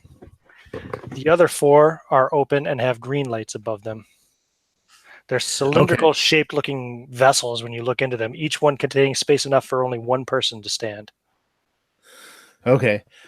What is this thing doing in my stomach or intestines or whatever? Your stomach is rumbling around. You feel like you need to throw up, but you can't. Yeah. Yeah, I was just gonna say I was actually just gonna try to throw up if I could, but yeah. So I probably spend a second just like trying to stick my finger down my throat to throw up whatever that. While he's dealing with is. that, and we observe that, how many of these little squids are still active running around? None are active and running around. There are still 9 more pods that haven't burst yet, though. Oh no, sorry, not 9. There are only 3 more that haven't burst because some of them had already burst before. Right. Correct. Is there, so looking down the corridor, can we see what would be probably the power room? Yep, there's only one door on the left side. Got it. And how many unburst pods are between us and it? None. Fortunately, Michael activated the only 2 that were unburst between you and the power plant. Cool. Thanks, You're Michael. welcome. For triggering the enemies. He set off the traps. I'm gonna carefully. I kind of want to send the unconscious dude because I'm a dick like that. But he's unconscious. Throw him down the hall and make sure there are no more. Oh, nice. But no. But no, I think I'm just gonna go for it. Just to be clear, the Michael was the one running down the hall. Yes, he has made it all the way down to the escape pods.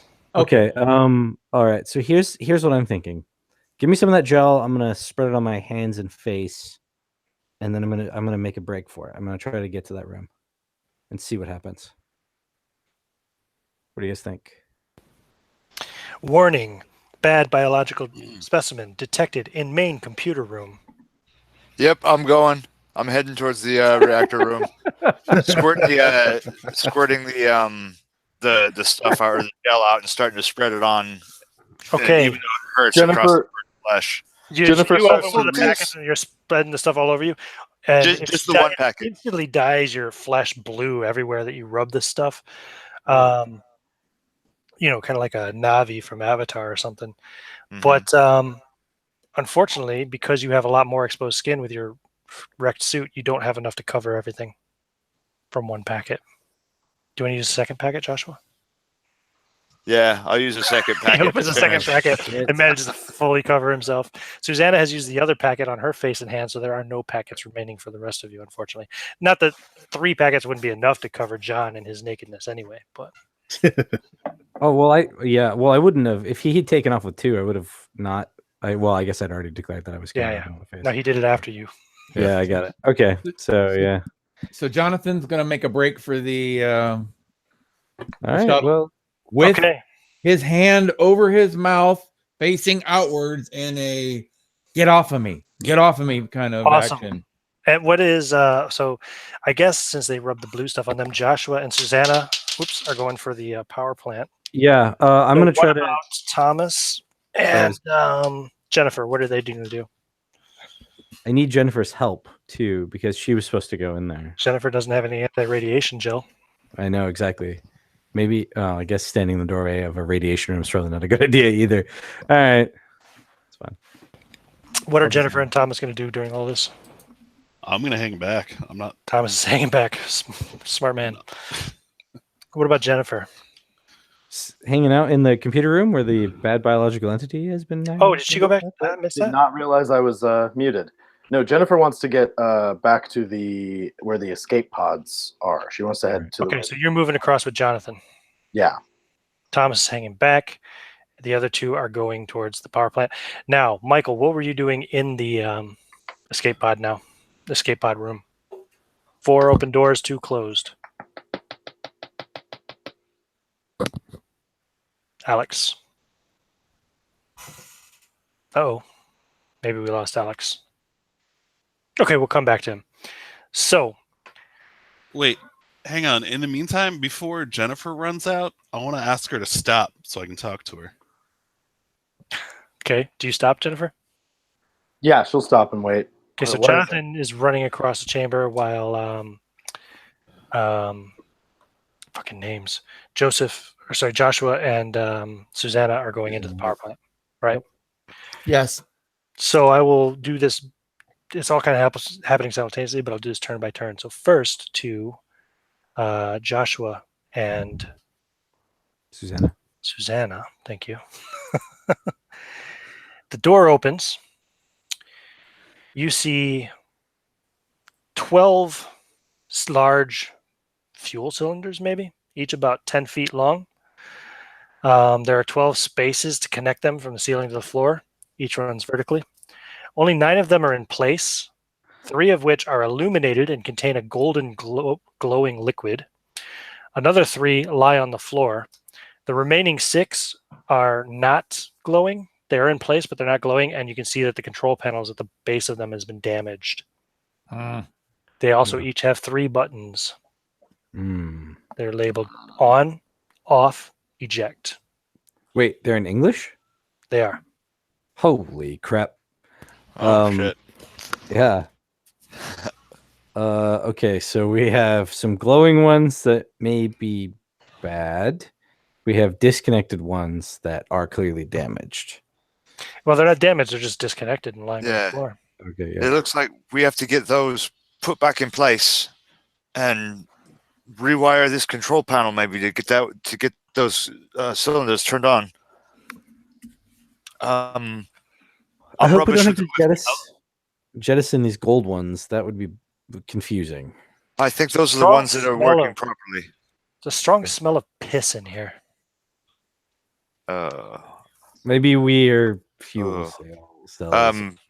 All right. Joshua starts shaking a bit, kind of, glossy bit coming over his eyes. While you guys are thinking about how to repair the power plant, Michael, what did you do then once you're in the escape pod chamber? Well, once I realized the vomit's not going to work, I'm going to look. It's not working. How many of the green ones are there? There are 4 open doors with green lights above them. There are 2 closed with the red lights above them. Yeah, I'm going to immediately head for one of the ones that has the green light. Okay. What are you doing? And I'm going to climb up to it and take a look, see if it's kind of self-explanatory. I have no idea what I assume one of these are the escape pods. No idea how to operate it, so I'm looking for basically just what do I need to do. There is a single button inside the escape pod. Oh, okay, that's straightforward enough. Yeah, I'm gonna climb in. You climb in. Yeah. You push the button. Yeah. I'm gonna slide down into place and hit the button, hard. And escape pod failure. Please choose another escape pod. Fuck! And I climb out, and I'm gonna. By this time, Jonathan's running down the hall. Okay, Jonathan. Yeah. An egg sac explodes, and the squid-like thing squirts out at you. Wait a minute. I thought were you not the one that was trying to talk to me? No. No, that was Roll a dodge check. Okay. That was Thomas this round. I'm sorry, what? Roll a dodge. Squid-like things just shot out of it. Dodge is half of my dexterity, so 85. Die roller, doom. 14. Okay, you dodge one. You continue running. Fuck yeah! At Another an one accelerated shoots out pace. at you. Roll another dodge check, please. Damn it! All right, I got a 41. And the other one has turned and is chasing you and tries to attack you.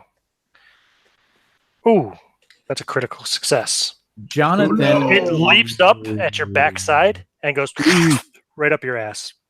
Oh, no. Oh. And you can feel it squirming around and working its way up through your colon and all the way up to your stomach. Take Jesus. 2 points of damage. fantastic. That's all And that? you- Wow, what a lucky break on that one. And And 5 points of shame. Your ass is bleeding.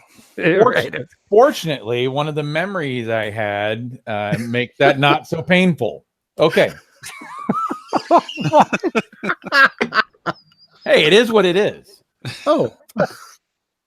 I know this. He's going to continue running as well as he can. The other creature starts running down the hall in the direction of Susanna and Thomas. So, not Susanna, sorry, Jennifer and Thomas. Jennifer and Thomas, you were going to conversate. Please do. I'm gonna ask Jennifer. Do I look familiar to you?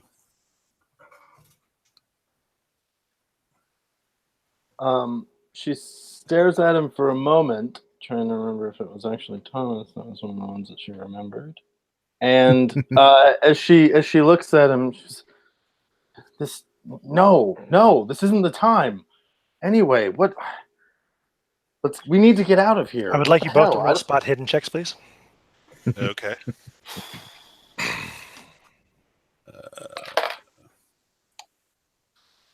13 against 50. And 47 against, I believe, less than that. 50. Oh, so no, never mind. 47 against 50. It's not good enough to succeed. You rolled a 37 against 50, you said? I rolled a 13. A 13 against 50. Yeah, that's a hard success. That's good enough. So, Thomas, as you're talking to her and she says, no, this isn't the time anyway. What are you talking about? You do see one of those squid-like things squirreling along the floor towards her, but she doesn't seem to notice it. Look out! I don't know. Okay. I'm gonna Look out! I'll shout at her and because he gave you warning, Jennifer, you can roll a dodge check as it leaps at you. Hands up. Oh, that's a failure. Oh. Okay. Oh, It no. latches onto your face. Roll a strength check. Ooh. Okay, where's that? I keep losing my document. Strength. Hey, that's a 49 out of 70. Okay, you're holding it. You can feel it moving around in your mouth a little bit, but you're holding it back. I'm gonna get over there and try to wrestle it out. Like Okay, a regular, you can pull it out. regular Friday night for her. Oh man, you both managed to yank this thing out. What are you gonna do with it? Squish it or stomp it or Sure, yeah, you can. Yeah. Swear. It dies easily. okay. I mean, It's only just got one hit follow point. the lead of the lady that you watched do it twice. Jennifer immediately pulls the well, wait, I guess we're still running, so not quite yet. But You're not running. You guys were stopped. running. Stayed back at the Oh, beginning. that's right. We were stopped. Yeah. Okay. So I guess if we're holding off for a moment, she's like spitting anything that was on this thing out of her mouth, and she pulls the chocolate out of her mouth and just rips it open and starts shoving it into her mouth to get the taste out. Nice. How's that working out? Oh God, it's fucking disgusting.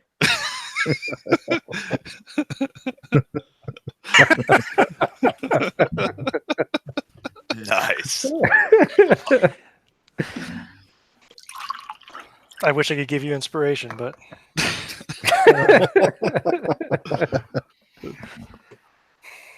All right, if we're still on us, I want to ask her what she remembers about me.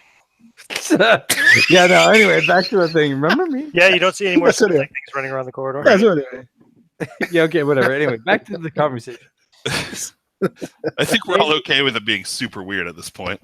Maybe if we can ever make it back home, I'll remember something. But I have no idea who you are, and frankly, I don't fucking care right now. And she just turns and starts moving down the hallway towards where the escape pods are. It How is does, my that mom. how does that make you feel, Thomas? It confirms my suspicion.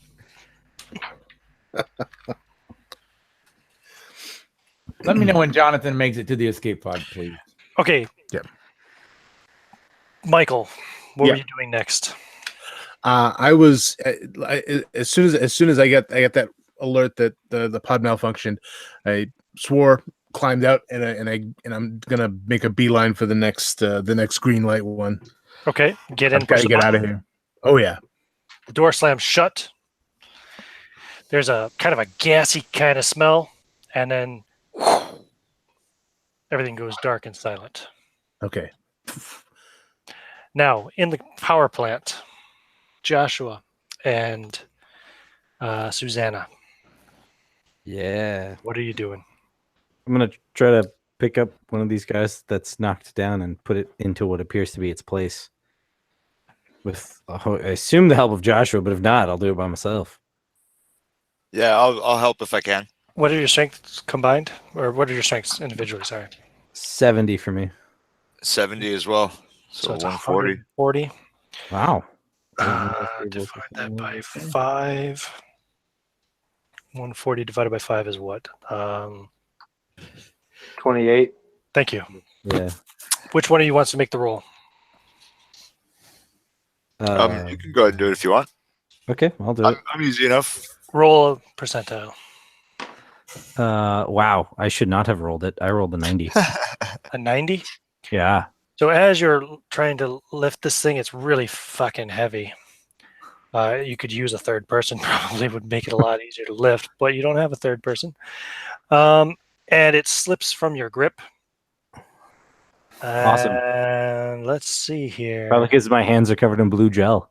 So Joshua, you can make a strength roll to try and hold on to it, but you have a negative 10%. Okay. So that's down to 18. Mm-hmm. Yeah, that's not happening. The 63. cylinder falls to the floor and smashes. Acidic content splashing everywhere. Both of you roll dodge checks, please. Oh, shit. And the smell of piss Yeah, just I'm got good. a lot stronger. That's 23 for me. I think I you get could up. have done, yeah. Joshua kind of starts twitching. That fucking smell, man. I need some goddamn fresh air. It's freaking A me out a loud bit. klaxon begins sounding. Warning.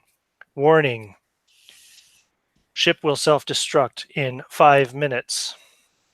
I'm going to rush to the electrical Main computer panel. damaged beyond repair. Power plant failure. Life support failing. Self-destruct sequence automated. The ship will self-destruct in 4 minutes and 42 seconds. All right, listen, let's try to get these things back into place, whatever we can get, power we can get. And then we can try to get the hell out of here if we can't make it. Jonathan's running to a shuttle. Jonathan, you get to the escape pod chamber. You see 3 of the doors are closed with red lights and black X's across them. 3 of the doors are open with green lights over them. He'll take the far right green one and go jump in. Okay, press the button. Press the button. And escape pod failure. Please choose another escape pod. Shit balls. The next one. And escape pod failure. Please choose another escape pod. The next one. Get in, push the button. Door swings shut. There's a strong smell of gas, and everything goes silent and black. Good luck for 10 years of darkness. Jennifer is also moving towards that room. The computer comes on again. Warning. Not enough power supply cells remain to repair power plant. Ship will self-destruct in 3 minutes and 45 seconds. Oh, awesome. So even if we do manage to get these back up, we're dead anyway. All biological specimens, please report to the escape pods immediately.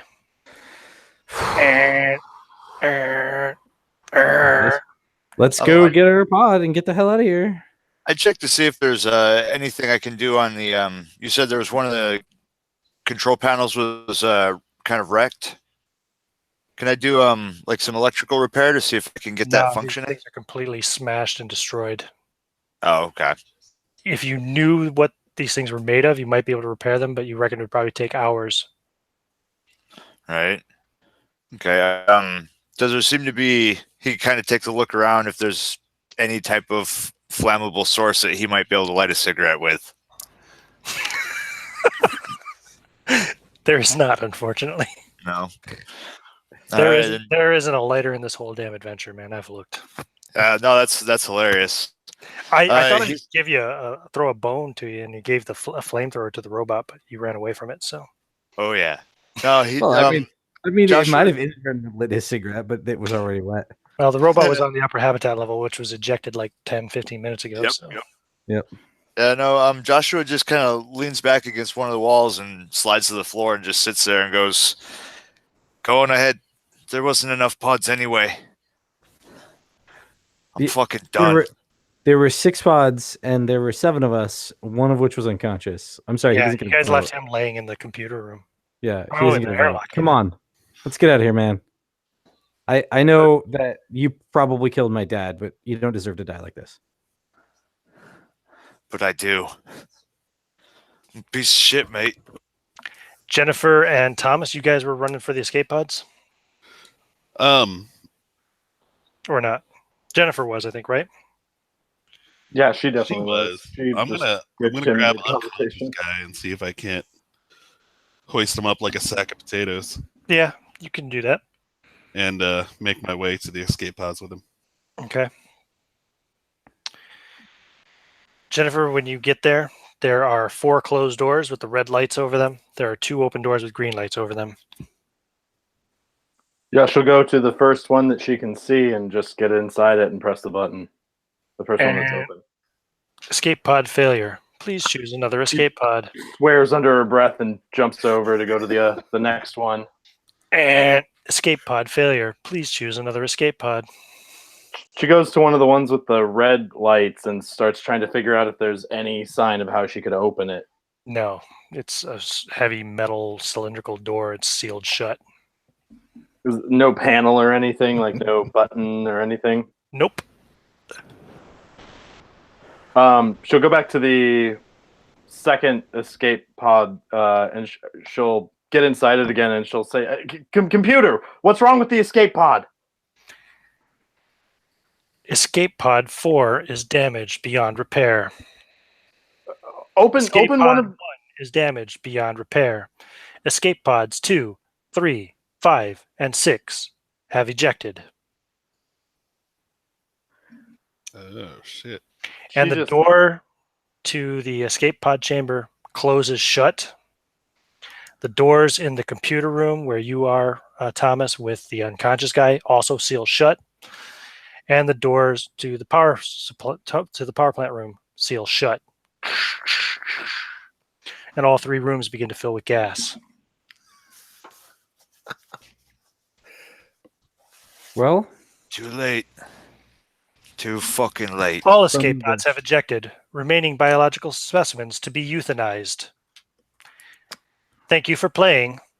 Ding. I wonder if this ship likes being hurt. I'm gonna try to push over the gold solution, the gold stuff toward the door. Nice. Yeah. Okay. You and Joshua both make dodge checks.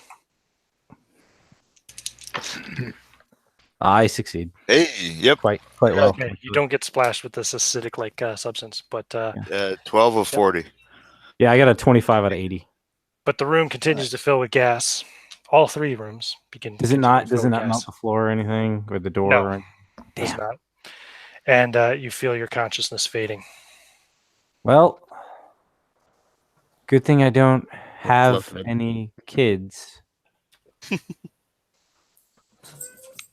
Fade to black. You all go unconscious. But it's not over yet. The 2 of you who did get into escape pods and escaped, I say in quotation marks, you were gassed to sleep inside the escape pods. Mm-hmm. To sleep for 10 years. When you Hey, all come to, I got a biological organism I gotta get to Earth. when you all come to, you wake up in a strange place. Bright lights are shining in your eyes. You can hear a crowd of people chanting and shouting. This is for all 6 of you. As your vision becomes clearer, you see an obnoxious man in a suit with a big microphone standing in front of a crowd of people, his back to you at the moment. And he says, "Welcome back to Little Sister, Great Britain's most popular reality program." And he turns and he walks over to the 4 losers who are seated at a table on one side of the stage. And he holds out a microphone and says, "So, tell me and your fans, did Little Sister make you suffer? Huh? Did she?" He holds the microphone out to the 4 of you, the 4 being the ones who did not escape. Susanna, Joshua, Thomas, and who did I forget? Jennifer. Yeah. And you're like just kind of seated at this table. You realize you're like kind of restrained in these chairs.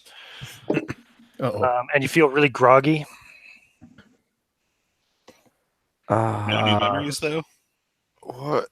None of the Go fuck yourself. How's that for an answer? Oh, we got a live one here, ladies and gentlemen. And everybody, the crowd cheers and shouts. And he moves over to the other side where you see Jonathan and Michael seated at a table, not restrained, with a nice layout on the table of tea and biscuits. He goes, "How about our winners? How do you feel? Did little sister make you suffer?" How long have we been? Did we just like wake up here just now, or Just woke up now. Oh, okay. Yeah. So I'm looking around with my eyes wide open, and I'm like grabbing at my stomach and my chest to trying to feel for that thing. Is that thing still moving? No, you don't feel it anymore. And actually, when you look down, you can see you're actually wearing, all 6 of you are wearing like hospital gown kind of thing. What are those called? The smocks. Oh no, Yeah. smocks. That's what the doctors wear. Whatever they are. Yeah. Scrubs. And you kind of pull it up. Hospital. Yeah. You pull it up and look. Yeah. And you can see a surgical incision was made on your stomach and has been stitched back up, closed. So I can just kind of look at my hands. Is there any cutlery on the table? There's teaspoons. Oh, I'll make it work. When I put my hand on the table, I put one on a teaspoon, and I kind of like wrap my fingers around it, and my knuckles turn white. He says, Michael, take it easy. Don't forget, we have the best armed security in Great Britain. And you can look around and you'll see there are like military police type dudes and like riot gear standing around with heavy rifles. That's no attitude for a winner. You won a stay of execution, Michael Nash. You should be proud of yourself. So I kind of look at the table. I'm trying to process this, see if it makes any sense at all. Buffalo.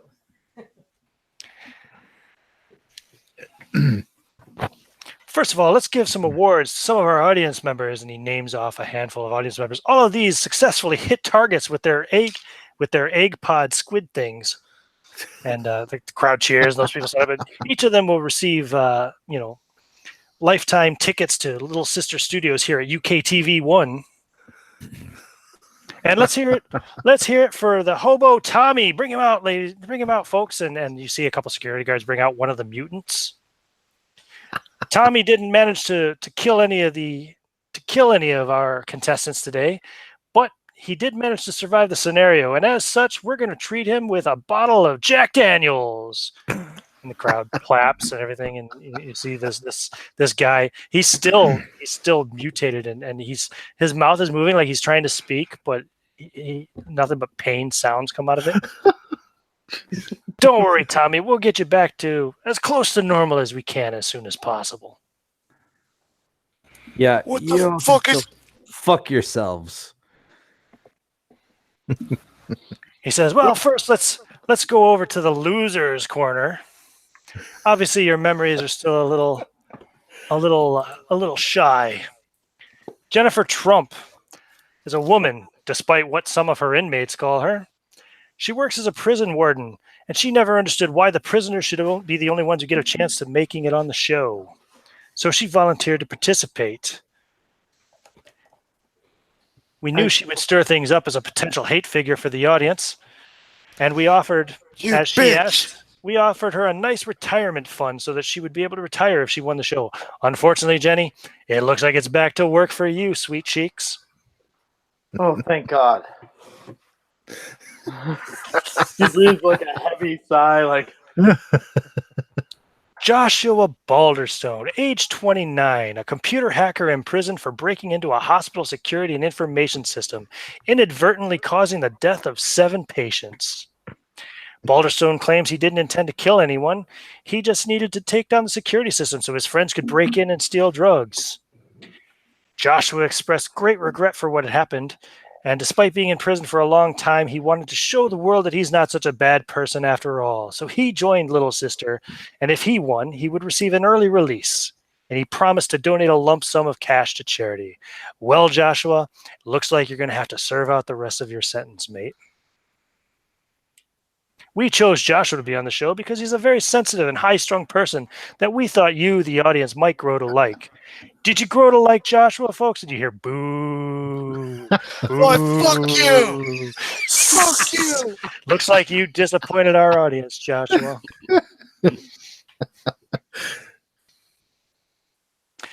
Susanna Hillmartin, a professional martial arts instructor trained in numerous styles. She has a well-conditioned physique and a strong self-discipline, but it wasn't enough to win Little Sister, was it, folks? Everybody laughs. Her interest in the show was taking a challenge that could bring her fame and a lot of money. Well, sweet tits, it looks like you're going home infamous. Yeah? How does that make you feel? And that brings us last to Thomas Hamilton, 19 years old.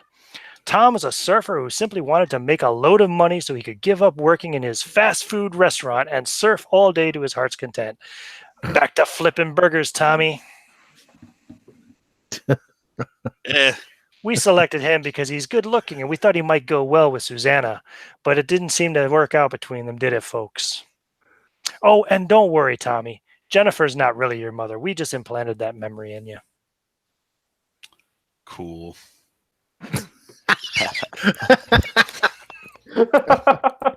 Yeah, that's probably for the best. Right on. Now to our first winner. The first one to successfully eject an escape pod was Michael Nash, age 34. Nash was brought up in and out of care in rough neighborhoods, led him to a life of crime. Following the code of the streets, he got heavily involved in guns and drugs and was eventually caught and imprisoned and put on death row for the brutal murder of a female office worker who just happened to be in the wrong place at the wrong time. Michael Nash, you stand to win a life sentence, having your death sentence stayed. You will have to remain behind bars for the rest of your sentence, but hey, it's better than execution, isn't it, Mike? Isn't it? I just stare with these dark eyes at him.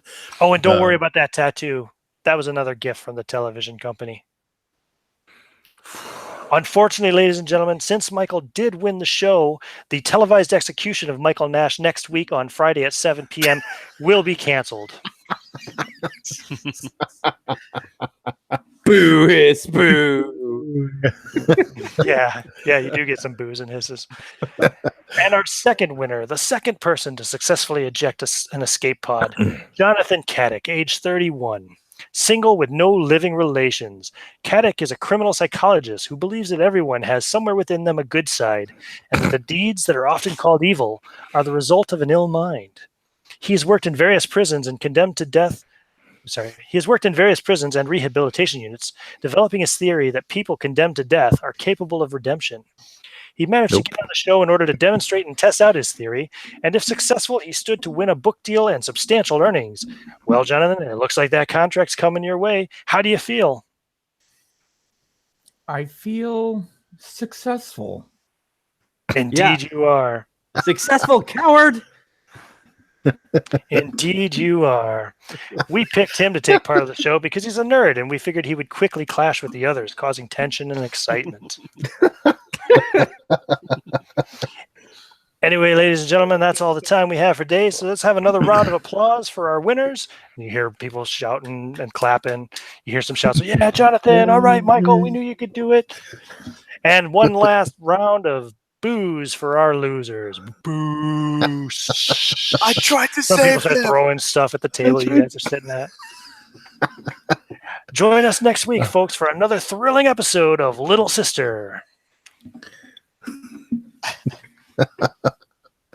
Roll the credits, Johnny.